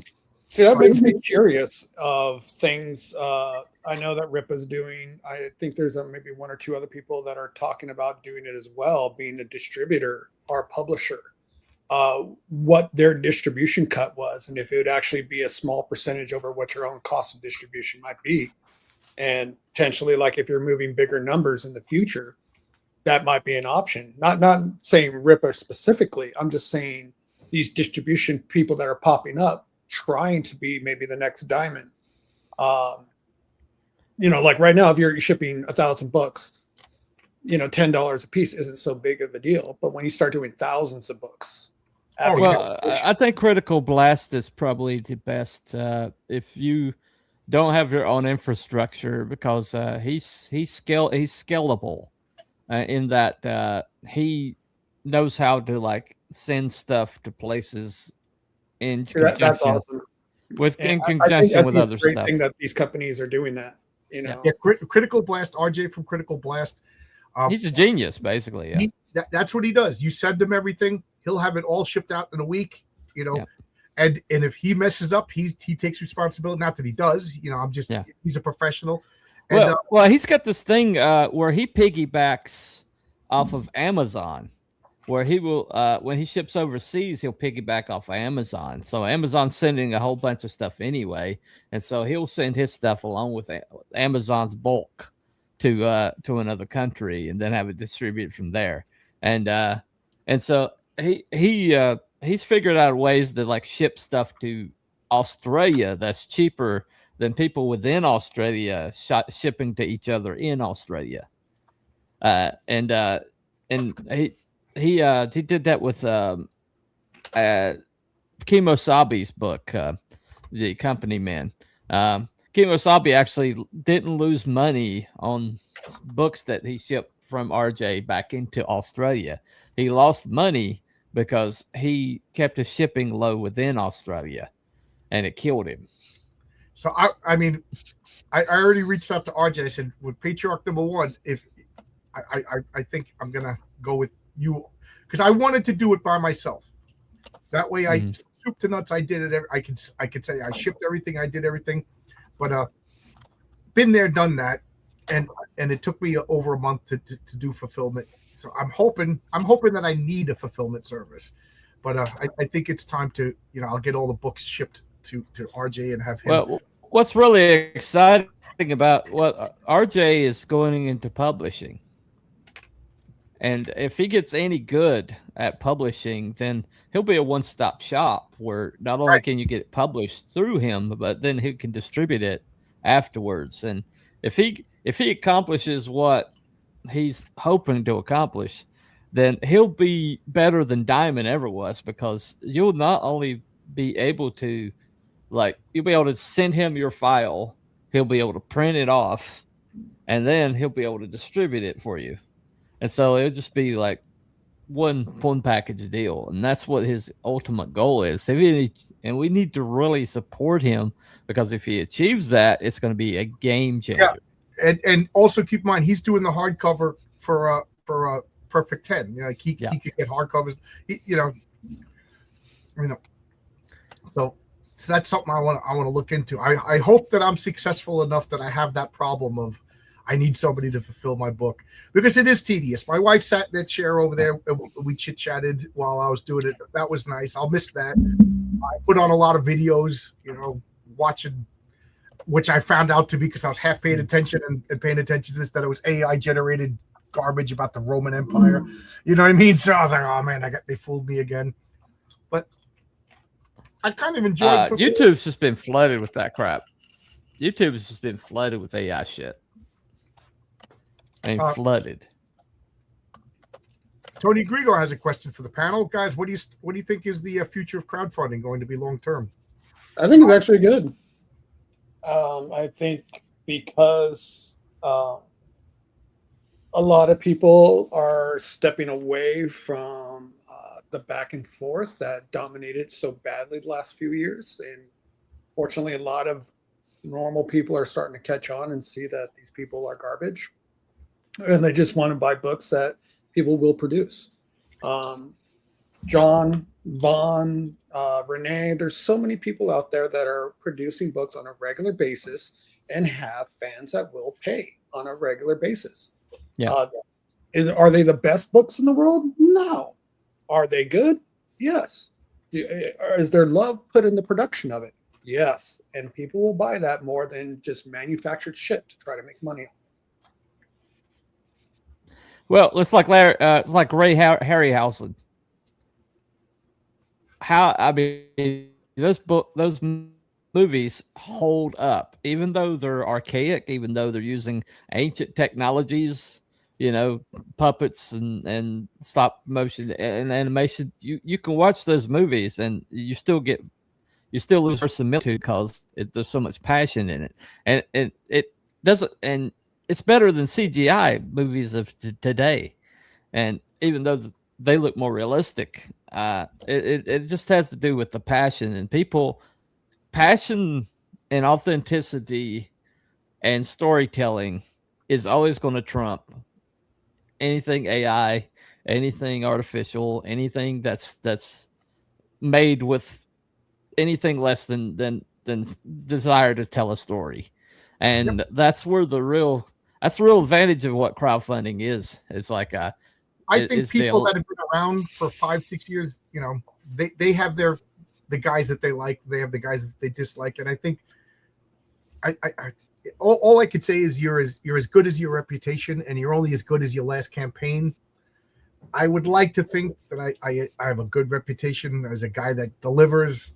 But I'm not going to say my comic was the greatest thing in the world. I don't think that, but I think my comic is worth the money and it's fun and I got enthusiasm. And then there's guys that that you just throwing your money into a vortex of nothingness. And I don't know. I think focus on what you like. We're going to see people pop up. And John, what's specifically what you just said? Perfect example. Somebody I did do a comic book review of. I don't know how you guys are standing. I haven't heard any negativity, but I did a review for an independent guy that I talked to, and he has 3 books out. I read 2 of them. Third book's getting ready to come out, and I haven't backed it. I will, because I actually enjoyed the first 2. They weren't like spectacular or anything, but they sounded like a story a dad would tell his daughter. I'm like, I really would have liked to seen that first book. Maybe have an issue 3 where you can see where the story's going before he starts writing other books and other series. Does that make sense? I mean, strike while the iron's hot. If you have people talking about your book, wrap it up or let them know when the next issue's coming out if you're making a different book other than the series you just dropped to write something new. You know what I mean? I'll ask Matt, what do you think? Same question. What do you think is the future of crowdfunding? That's a good question. I think it all depends on Indiegogo because now that Indiegogo's under new management, up until that point, Indiegogo has not had the same reputation for being like a comic book hub like Kickstarter has. So if this new ownership does a thing where it gives Indiegogo that reputation, then yeah, I see crowdfunding thriving even more now. There definitely is a hit because of the shenanigans of certain people and the lack of books that are a thing, but it's still viable, and I don't see it going anytime soon, and I'm hoping it doesn't. So I don't see it going away. I think it'll be here for a while. The AI thing is a thing. It's a problem. There was a recent book out that used the AI to try to get crowdfunded, and thankfully made only like $100 or whatever. But I'll say this about the AI. I think simply denying it is not the answer because, and I'm not saying use it for your books. I don't use AI when I draw my books. My books are done by hand, but if we're just gonna just outright deny it, it's in a way it's like self unaliving because you're not really you're doing more to push AI away and less on investing in the indies. I'm part of a Facebook indie group, and the admin put a post out about the AI, how he said that anybody that uses AI in the group was banned. Anybody that promotes it uses it for the promotional trailers. And if you find you using it, you're banned from the group. That post got like 700 likes, right? And a bunch of like thousands of comments by people that were supportive of it. But every single post of creators promoting their indie books got maybe one like, and no engagement. That's the problem. You're doing more to push against AI and not enough to focus and highlight indies that should be given a watch and should be. Let me put it this way. I'm in the trade field. I'm an electrician. We work. When I first started, we fought. Well, not the electricians fought against battery powered tools because the electricians controlled the power. We brought in temporary panels. Everybody had extension cords. We controlled everything. We ran the jobs because without electricity, nothing was getting done. Batteries gave everybody control of their own stuff, and we fought against it. Well, guess what? We lost. Now they're fighting against like 3D printed stuff. It's my point being is you're never going to defeat a new technology. Name a technology that was defeated. It always happens. Like right now, they're 3D printing buildings in China. Of course, they're falling down. But my point being is when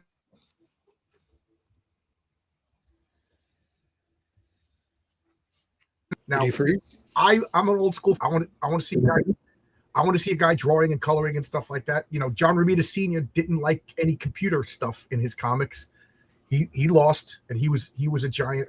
So I agree with you. It's here to stay, unfortunately. Now, I don't particularly like it, but it's useless to shout at it, So I don't know what's going to happen. I would like to think that this, right now there's still medieval blacksmiths who make swords by hand, and and there's also a factory that stamps them out like cookie cutters. I'd rather get the medieval blacksmith to make my sword by hand, but there's he's a dinosaur. What do you think about that? I just don't. I personally, I agree with you. I agree with you. No, listen. I think when it comes to art, the human eye and brain can decipher man-made art versus artificial art. And personally, artificial art is boring to look at. It's so easy to spot, and it's just the tonage alone is very boring and doesn't inspire me. Whereas human art can inspire you, and that's probably because, in my opinion, because of we're so flawed as human beings, and the flaws in our art is what makes us stand out. And that's something that. I see these beautiful women, on the internet advertising stuff or whatever, and I find myself like, why can't I think of the actress's name? But did you see Where the Wild Things Are, the movie? James Gandolfini. I haven't seen it, but I know what you're talking about. The mother in that movie, Kathleen Kinnear, I think her name is. I find her so beautiful, and when she looks at you, her face is a little non-symmetric. She just has this like crooked little smile, and it's the flaws that I find so captivating. And then I look at these like other actresses that are like, they're flawless, like Megan Fox. When she came out, anybody, you couldn't not look at her. But I would rather see that other Catherine Kinnear. There was something about the flaws that made her. With Cindy Crawford's mole. Cindy Crawford's mole, yeah, you know, like I think if AI was to make a female model, they would make a Megan Fox, you know, and you know what I mean. And I find, like, I don't know, and it would be just as lifeless. Yeah, I know. Now she turned into a weirdo, but you know what I mean. Like, I agree with the last man. She's always been a weirdo. It's the little flaws that we remember. Damaging her children. So how many times, like, you're looking at your girlfriend or women who watch this? I flatter myself thinking women actually watch this, but when you look at your husband, and it's the little imperfections that like are the endearing part. You know, and there's a goofball that keeps trying to come into my chat. I finally banned him. He uses AI. He was on last night shouting for attention, and I said, like, AI could copy the logic of humanity. Like, I don't think like a doctor is going to use AI to diagnose diseases, and it might actually enhance his diagnosis of going through and remembering things that he couldn't possibly remember. In that case, I think it'll be a boon. But when it comes to art is logical, and it's also non-logical. Like Plato used to call that the logos of the many. Like, we, you know, he, as much as he said we logically got to use science, but there's something to be said for divine inspiration, for just going temporarily insane, you know, interpreting your dreams and incorporating that into art. You know, I don't want interpreting dreams in my doctor's diagnosis, but like, and I don't think AI could copy that. And if it does, you know, it's just people melting and it makes no sense. So I don't think AI will ever truly, and I think there's going to be AI generated movies, there's going to be AI generated comic books, but I think we're going to have that uncanny valley more often than not. Like, you know, that, you know, when your bat sense tingles or your spider sense tingles, I think that's going to be like this is kind of creepy and AI-ish. Well, I do think that AI is going to close the gap between fan produced stuff and mainstream produced stuff. In that, I think that one of the main things that prevent fan stuff from getting the play that mainstream stuff is the look of it. And so I've seen like some Star Wars stuff coming out that's been done by fans that's every bit as good as anything Disney Star Wars has done. Definitely, it might not be up to George's level yet, but the thing about it is the storytelling is a lot better because the fans actually love Star Wars. And yeah, well, anything made from I think love. that's going to be the difference. Yeah, you know, it's one of the reasons why I quit Marvel is you could tell that the artists, the writers didn't particularly care for these characters. You know, Ta-Nehisi Coates just comes in and starts writing Black Panther the way he wants Black Panther, not the way Jack Kirby and Christopher Priest and all these other guys, you know. Yeah, let's put a racist that hates America in charge of Captain America. That's a great idea. That's a genius. Yeah. So we got Tony seems to be the only one. This is I guess this is a Q&A, guys. Happy New Year Q&A. Ask all the questions that you want. Tony has a question. Who would win a fight between the Patriarch and Kurt Basic Samaritan? Well, truth be told, my character is an homage more to the Samaritan than it is to Superman, but I didn't think anybody would know who the Samaritan is. My comic is a loving homage to Astro City, one of my favorite comics by a complete lunatic, Kurt Busiek. Astro City? Yeah. That was the model for my comic. Every issue was going to be a self-contained story and debuted a different character and stuff like that. But I realized that works in a monthly comic for, you know, if I could only, at the time I did, you know, 2 comics in a year, I kind of have to have some sort of familiarity. So I focused on the Patriarch. But who would win in that fight? Now that is an interesting question. The Samaritan displays real high power level. Like he's supposed to be Superman of his world. Patriarch is not the Superman of my world. He's more of like a Spider-Man, but every superhero of our world can overextend themselves or draw, but that risks dangers. When their eyes glow, they're at the point of this could be bad. This could be bad, and I'm going to be doing stories to explain that later on. So Marcus always laughs at me, but as of right now, I think the Samaritan would win. If the Patriarch would win, he would have to overcharge himself so much that it might cause problems. So there you go. Who would win, the Patriarch or War Pumpkin Patch? I'll ask Matt, your character. I'm sorry, I got distracted. So I said, who who my would character? Patriarch or what's the name of your character? Which one, Road Warrior Drake or Pumpkin Warpatch? Either one of them. Who's going to win in that fight? I don't know. It's a good question. I think maybe the Patriarch would beat Pumpkin Warpatch in a fight. I don't know about Road Warrior Drake, but it could be debatable on that one. So I guess it's a good point. What is the is it okay to talk about the powers of your character? Yeah, I mean Pumpkin Warpatch. So she's actually learning her powers. Like she's got she's physically athletic, but she has the ability to like mentally be empathetic with people. So she has that like ability to like connect mentally, and she's discovering that with each issue in these 12 issues. So but she can fight and but she's human. She's not like super strong. She's same question. T-Buddy, who would win, Ironsides or the Patriarch? Coop. Who would win, the Patriarch or Colonel Ironsides?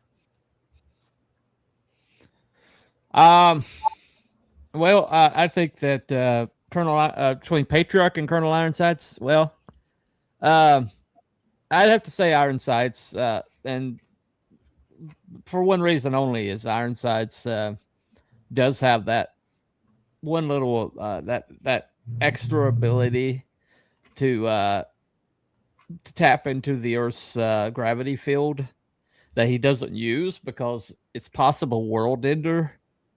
But he has that in his back pocket, and so.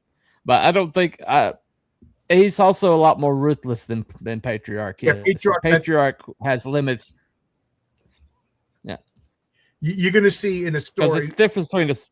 Yeah, you're going to see a story about how the rest of the Meta League, they roll their eyes when the Patriarch shows up. They're like, "Oh, goody, he's here." Yeah, they're like, "Oh, we got to be on our best." Well, Ironsides is a soldier first and foremost, and that's a different animal to just a mere hero.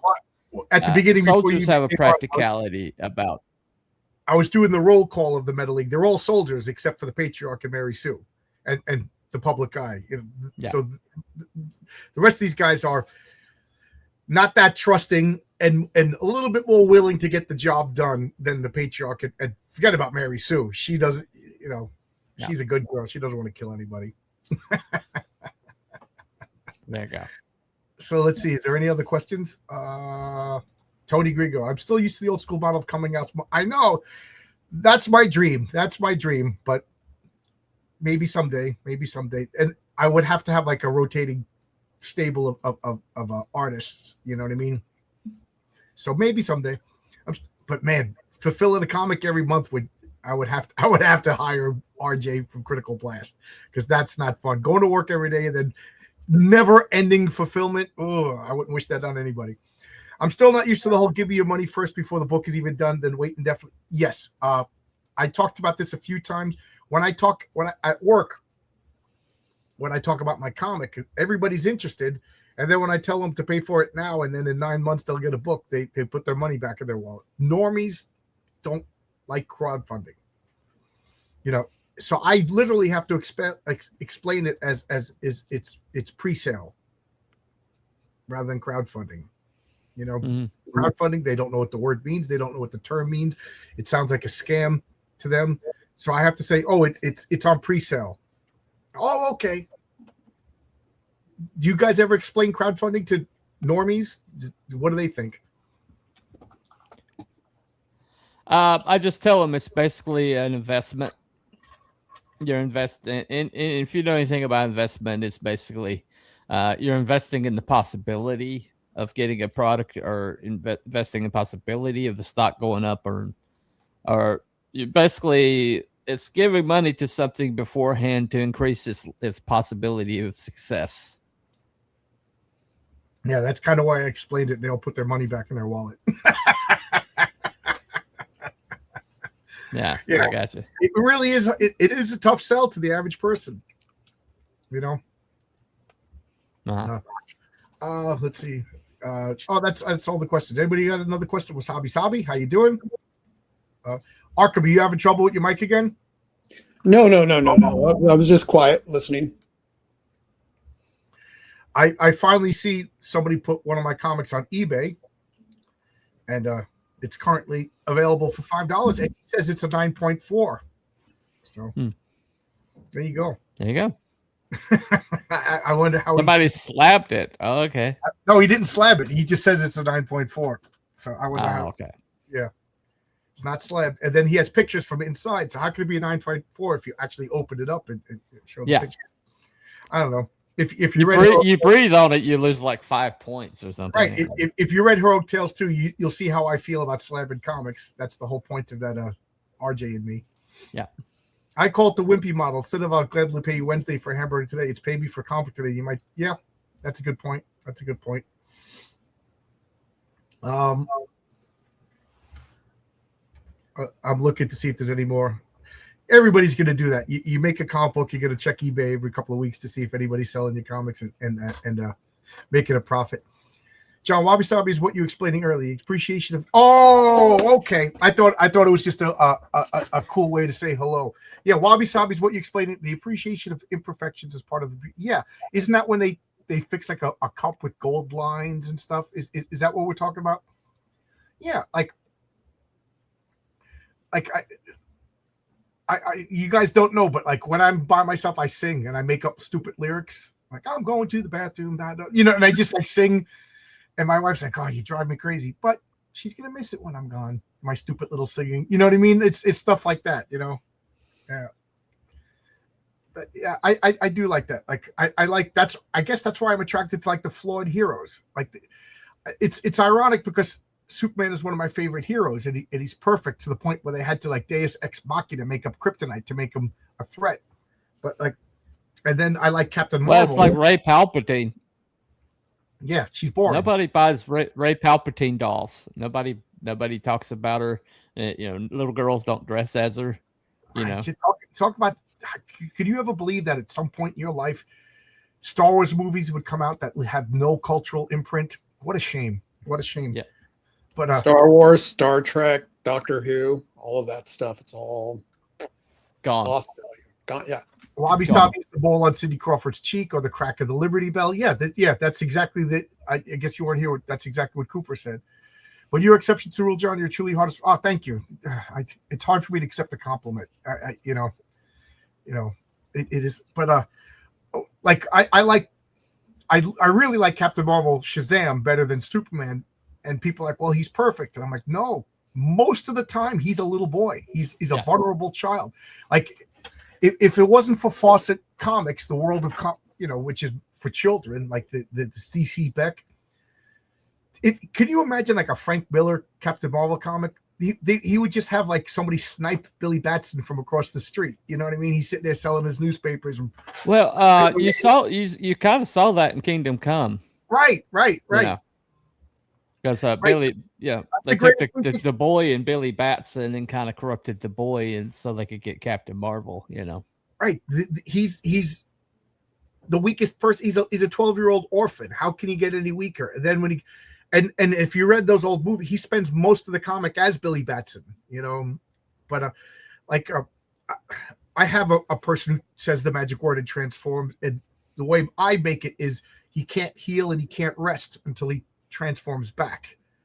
You know what I mean? So he has to, like, otherwise you just stay Captain Marvel for the rest of your life. And if you read the Miracle Man stories by Alan Moore, the fact that that person without him stayed as this godlike being corrupted him, and he became a horrible person because he didn't have the limitations of humanity to make him humble. I love stuff. I know saying good things about Alan Moore makes T-Bunny cringe, but I still like Alan Moore.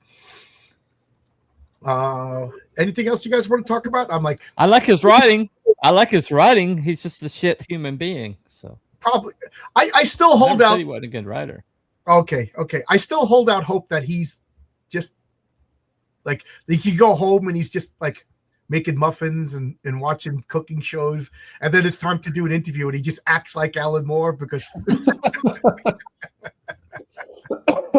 He's Yeah, probably Alan Moore's sacrificing puppies to his blood god or something. it's one thing. I emailed Mark Miller, and I said, is there any possible way you could get Alan Moore? And he goes, John, we all want to talk to Alan Moore. So I said, what is he like in real life? And he just said, he's the nicest, humblest guy in real life. Everything is an act. So I'll take that. I'll give the guy credit until that's the way I extend the credit until I know about it. I'm like the Alan Moore makes me believe in the whole the divine wind chime argument about creatives, in What is that all their ability comes from elsewhere and is not really not coming from them, and they're just basically channeling something else. He makes me believe in that, because anybody that could come up with Rorschach and then be completely mystified as to why people love the character so much, that tells me that he's not initiating the creativity that's coming through him. Well, how could you not invent that guy and not be totally okay? Is it obvious that that's my favorite character in The Watchmen? Jeez, I'm making a freaking comic book as an homage to that guy. Yeah. Public Eye, is that it? Yeah, I love Rorschach. I think he was brilliant. My next favorite was Dr. Manhattan. I thought that was a great example of an omnipotent, distant being.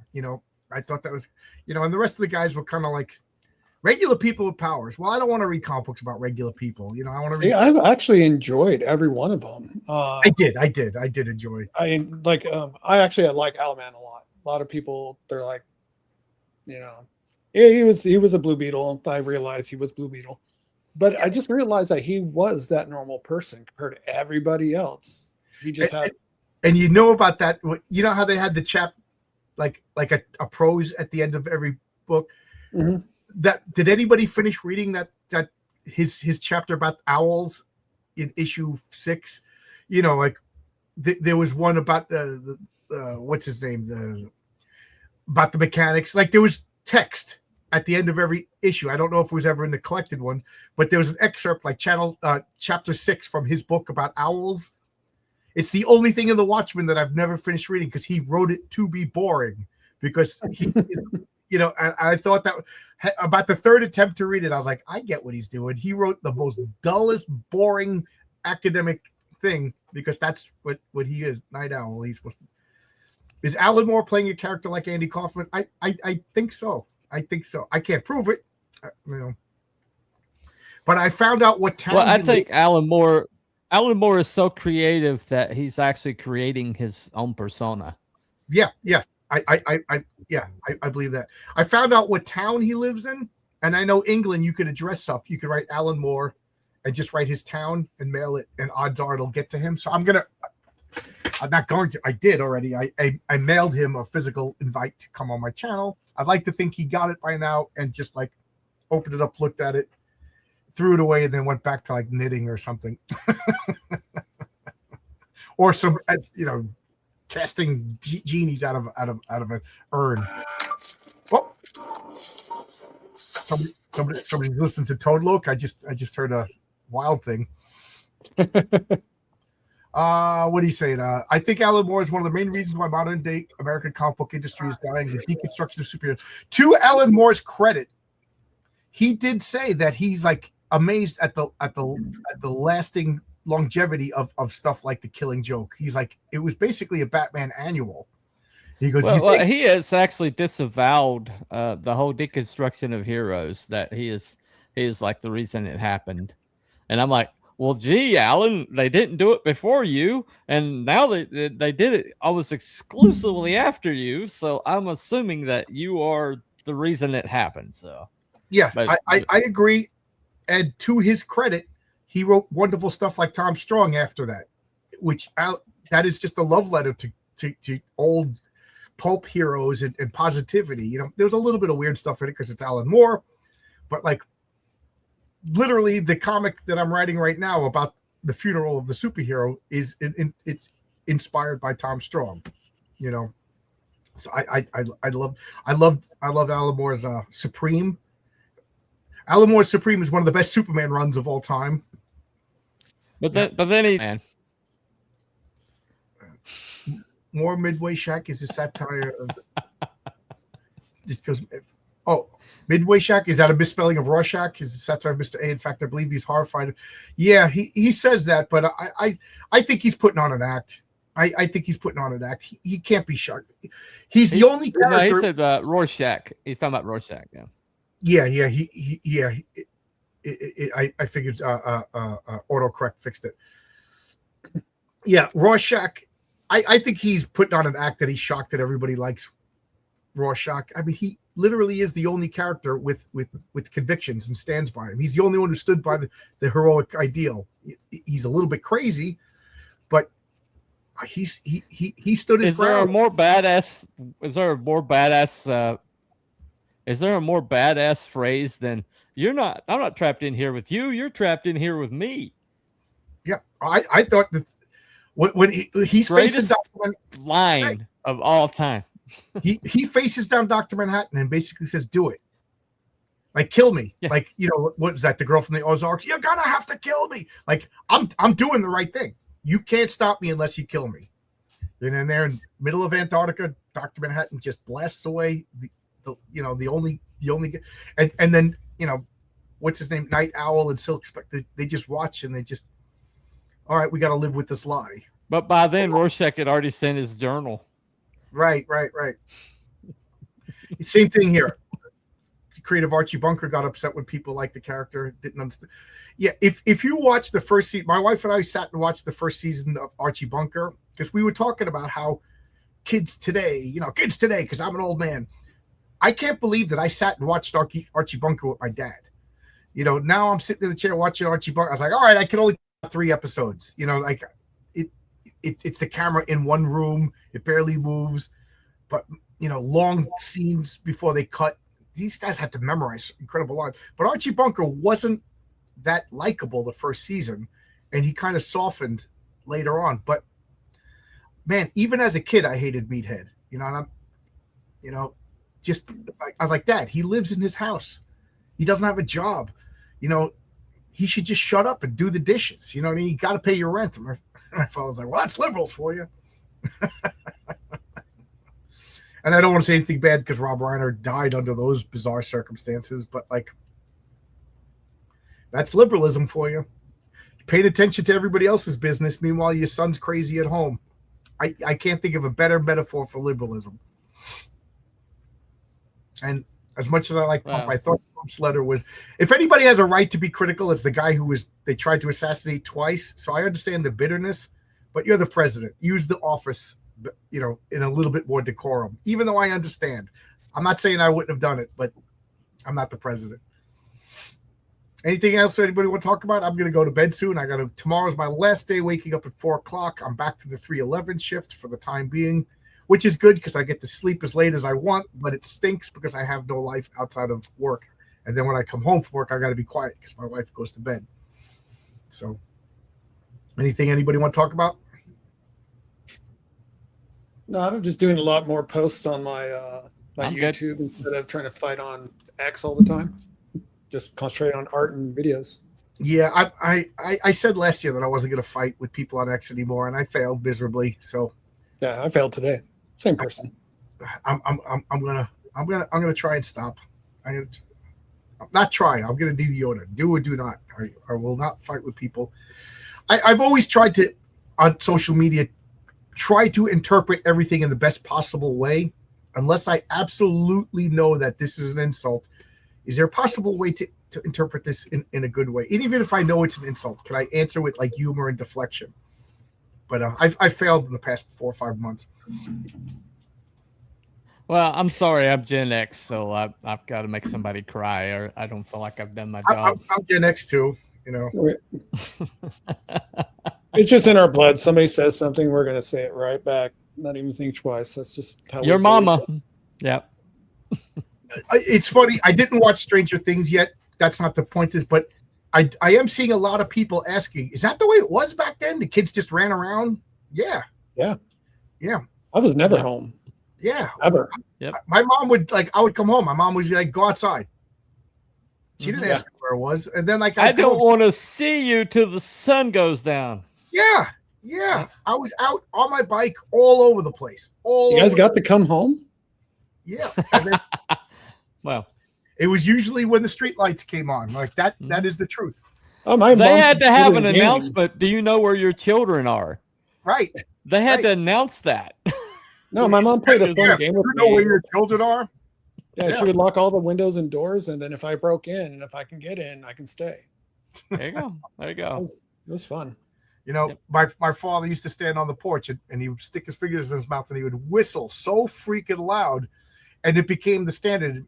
You know, we all went home when my dad whistled, you know. I don't know if it's a Mexican thing. My dad did the same thing, but he did it with his lip. He'd like suck. He'd pull his lip out and suck in. Right. I've only seen Mexicans do this. Yeah, and he just goes, and I could be a mile away, and I would hear that because he was a ranchero. If you're familiar with what that is, so he's used to like calling in the bulls or going looking out for stuff, and he would make that noise, and it would travel for miles. You heard that noise, and it was time to come home. Yep. God help you. And then we would play chicken, see who's going to go home first. We'd all sit there stressed. Scott's. Oh no, they knew my dad. They knew I was going home now. Yeah. You guys, Not negotiable. Not Al negotiable. Asmat, you're too young for this, right? You this isn't the way you lived as a kid. I tried the way I lived as a kid. I was kind of sheltered. So I mean, I'm used to this conversation, but as far as lived experiences, not really. So, No, you grew up by me, right? You were a New Yorker originally. oh yeah, I was born and raised in Queens. I was born in '78. I left New York in 2018. I'm in Pennsylvania right now. So, I left at a good time, it seems, but it was a shit show when I left. But I'm here now. It's like, oh, never mind. But yeah, not me. I've had my own experiences, but nothing. Like I said, I've been sheltered for most of my young life, and then once I got divorced the first time, real life hit me hard, and I grew up real fast. So here I am. Yeah. In my neighborhood, it was just get on your bicycle. We would ride miles next town over. Crossing busy highway roads and stuff like that. My parents never knew who I was. And then forget about it. Like during the summer, I came home for dinner and then I was on my bicycle and it was just like, we didn't have watches. So it was just like, I think it's time to go home. Sometimes I came home, I was on time. Sometimes I came home and caught a beating because, it was way too late. And then forget about it. Once I'm 16, bought my first car, we would like drive like up to New Hampshire and back, without telling my parents. Well, we were also the stranger dangers generation, so we used to you made like, it to adulthood. If you made it to adulthood as a Gen X, you've earned it. So there you go. yeah. I was pretty much homeless from like 13 to about 14. Wow. And then when my mom moved into a place that she can settle down in, she's like, "Hey, you want to move back?" And I was like, "Yeah, see if we can make it work this time." I was never home after that. I was just like, I slept there, but during the day, and even then, sometimes like once some of my friends started getting their own places at like 16, because that was common back then. We just saw 15 of us guys, a couple of girls, and sit there and play D&D and spend a whole week in dude's apartment watching Robotech marathon from Macross to Southern Cross to Mosqueda. Hey, we do that shit all the time. My mom would like try to hunt me down. I was like, you didn't care 2 years. Why does it count now that just be glad when I go. That's you just brought back a memory. So Arkham, you obviously played D&D. Alasmat, T-Buddy, did you guys play Dungeons & Dragons or anything like that as a kid? For a little while. I tried. I kept winding up with people that like to get drunk, and so. Oh, we did too, all the time. And that's how we played most of the time, drunk. Yeah, I remember we would like during the summer, we would play like Thursday to Sunday. Well, see, I don't drink, so it was no fun for me. So that makes sense. I don't drink anymore, so yeah. Yeah, I'll ask Matt. I didn't hear what you said. Did you play or no? Little bit. I mean, it was actually in my late teens when I started playing it, and I played it for maybe about a year. I couldn't get into it. I realized it wasn't my thing, but my friends were so into it. So it's all about the DM. A DM can make and break any game. Oh yeah. Yeah. Oh yeah. You have the worst mechanical game. If you have a great DM, you don't care. You're playing. Yeah. Right. You have the best game that flows like melted butter and axle grease that you just nothing sticks. You have a shit GM. If you have a you're story, never gonna- if you have a storyteller that plans ahead, it's always a better experience, you know. Oh, absolutely. Well, we as a kid, we just made it up as we went along. We very rarely, we used modules, stuff like that. But I used my very first DM, the guy who taught me how to play. It was always him versus us, and then he had ultimate power. He was the DM. He could create whatever he wanted, and it was just after a while, I was like, I don't want to play anymore. This just stinks. Like he didn't even have character sheets. He would just roll the dice, and you could tell he wasn't even looking at the dice. You know what I mean? And I was like, how many hit points does this guy have? And he's like, well, and I was like, write it down. Like I remember fighting with. So I said I'm gonna play, and I like had a mutiny, and I started playing, and I was like very very conscious of the fact that like it's not supposed to be me versus them. It's supposed to be like an interactive story, but there has to be tension. There has to be stakes. Like I used to say, and this is no joke, the blue hand of fate. When he wanted us to do something and we didn't do it, a blue hand would come out of the sky and push us to where we were supposed to go. So I used to say, why are we even playing? We have no agent. Like I didn't know those words at the time. I was only 11, but I'm like, why? Just tell us what we should do. Just sit here. We'll listen to this great story by you. So I was always, and then it got to the point I was too much of a pushover for a while. But I'm playing with the group now, and they're just like, damn, we're in our fourth session, and you already killed half the party. I'm like, I didn't kill the party. You made bad decisions. Although I've never had a total party kill yet. And it's not my goal. It's not like I want it to happen. Because if I wanted to have a total party kill, I would have a total party kill. That, for those of you who don't know, a TPK is when all the players die. I just find that would be so anticlimactic. Like, because now I'm anal retentive. I plan everything. So that would just mean that there's 27 more pages of story that we don't get to do. So I don't want that. I want somebody to finish the story. And it drives me nuts that before COVID, we met every Friday and we played. And then that group fell apart. They went Trump derangement syndrome and crazy. And we were 2 sessions away from finishing up a 6-year campaign. And every time I think of it, I get a physical pain that I didn't get to finish that story. Oh wow. Yeah. So I don't know. At that note, I'm gonna go to bed, everybody. I'm gonna eat a little bit of dinner and then go to bed.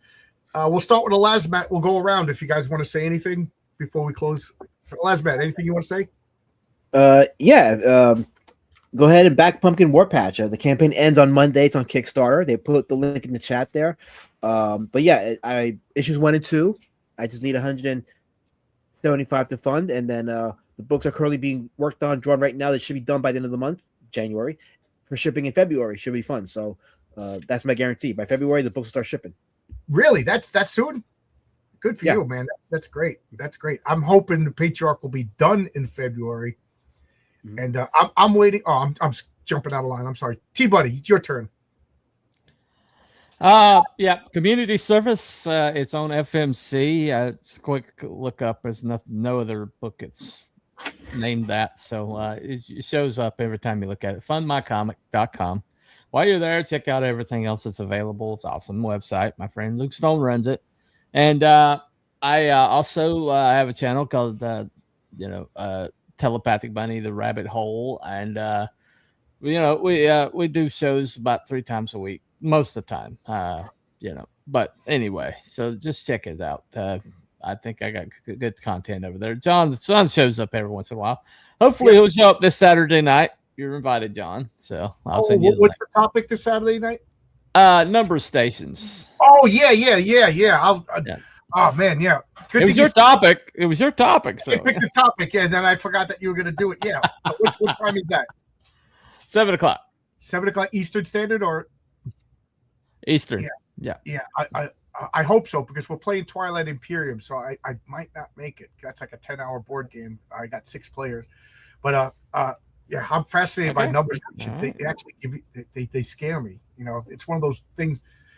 If you don't know what we're talking about, tune in. I'm not going to tell you. Tune into Cooper on cryptid conspiracies and other nonsense over. It's a quick look. Google it. Yeah, it's really scary. It's one of those fascinating mysteries of life that I'm fascinated with. Arkham, anything you want to talk about? Nothing. Just staying busy drawing. I'm putting up videos on my YouTube now. Doing like right now, I'm just going through art books, promoting like different artists that people might be interested in. Take a look at their body of work. I'm also doing it's a book series called Impact. What I'm doing is grabbing every one of their books and do 3 drawings from each book as a tutorial. Impact. Is it okay if I show one of your pages that you just sent me? Yeah, go ahead. So Arkham is working on a story for me. It's based on Greek mythology. Oh, and I'm not showing it. I thought I was showing it, but this is one of the pages. I just love this. Look at that. Oh, what did I do? I hit the wrong button. But just look at that. I can't wait to see that colored. This is the married couple. They're falling into the gloom, and they find the remains of the Garden of Hesperides with 2 last apples. With the, so that's pretty much the origin of these 2 superheroes. Naked, they come before the tree. This is so good, and I love your art. So I can't wait to get that other script to you too, because it's I'll tell you what the premise is later. I forgot that Cooper's the only one who knows, but it's basically the 3 wise men going giving the gifts. But I love this. I can't wait to see it colored. So and then me, I got Heroic Tales 2. You can still get copies from my comic. I'm going to start up a merchandise campaign. And then I'm hoping sooner rather than later we will launch the Patriarch, and then Bill Williams' Punchline, Giant Size Punchline #1 will probably be around the same time as Patriarch. So I'll have 2 campaigns running, but one of them will be by somebody else. This is gonna be an exciting year, and then I'm hoping towards the summer we could probably launch Eddie is Doomed, and then maybe the King Fu Blue Christmas. That's what I'm hoping. That's what I'm hoping. So, all right. Thanks a lot, everybody. See ya. And the next time I'll be live, well, I'm hoping to be there with Cooper. That depends on how fast I lose this board game on Saturday. I always lose. Scott's going to win, and I know that before going in. It's predetermined. Scott is a memory machine. He remembers all. Which game is it? Twilight Imperium 4th edition. Yeah. With all the bells and whistles, the expansions, and I got a game's a little too much for me. It's like, wait, what? It's I don't hate it. It's just I don't want to crunch that hard playing a game. It's 10 hours and you're struggling to get 10 points. Yeah. So it's got like a diplomacy phase. So you're arguing politics, and it's Star Wars. It's an entire sequel. It's all 3 Star Wars movies plus the Dune movies, a little bit of Star Trek, and then politics thrown on top of it. It is the ultimate board game. There's playing board games, and then there's playing Twilight Imperium. Yeah, so, that's true. Yeah, it's an experience, and it's like playing. We've had to leave it, come back the next day, play it, leave it, come back the next day. Yeah, so we're trying. It's the kind of game we schedule. We get it catered. Yeah. That's what we're getting. Italian food catered, coming to the house to play. You know what I mean? It's that kind of game. But I'm gonna go. I gotta wake up at 4 a.m. Thanks a lot, everybody. Happy New Year, and I'm gonna try to stay positive this year. Thanks a lot. And at this point, I will say goodbye, kids.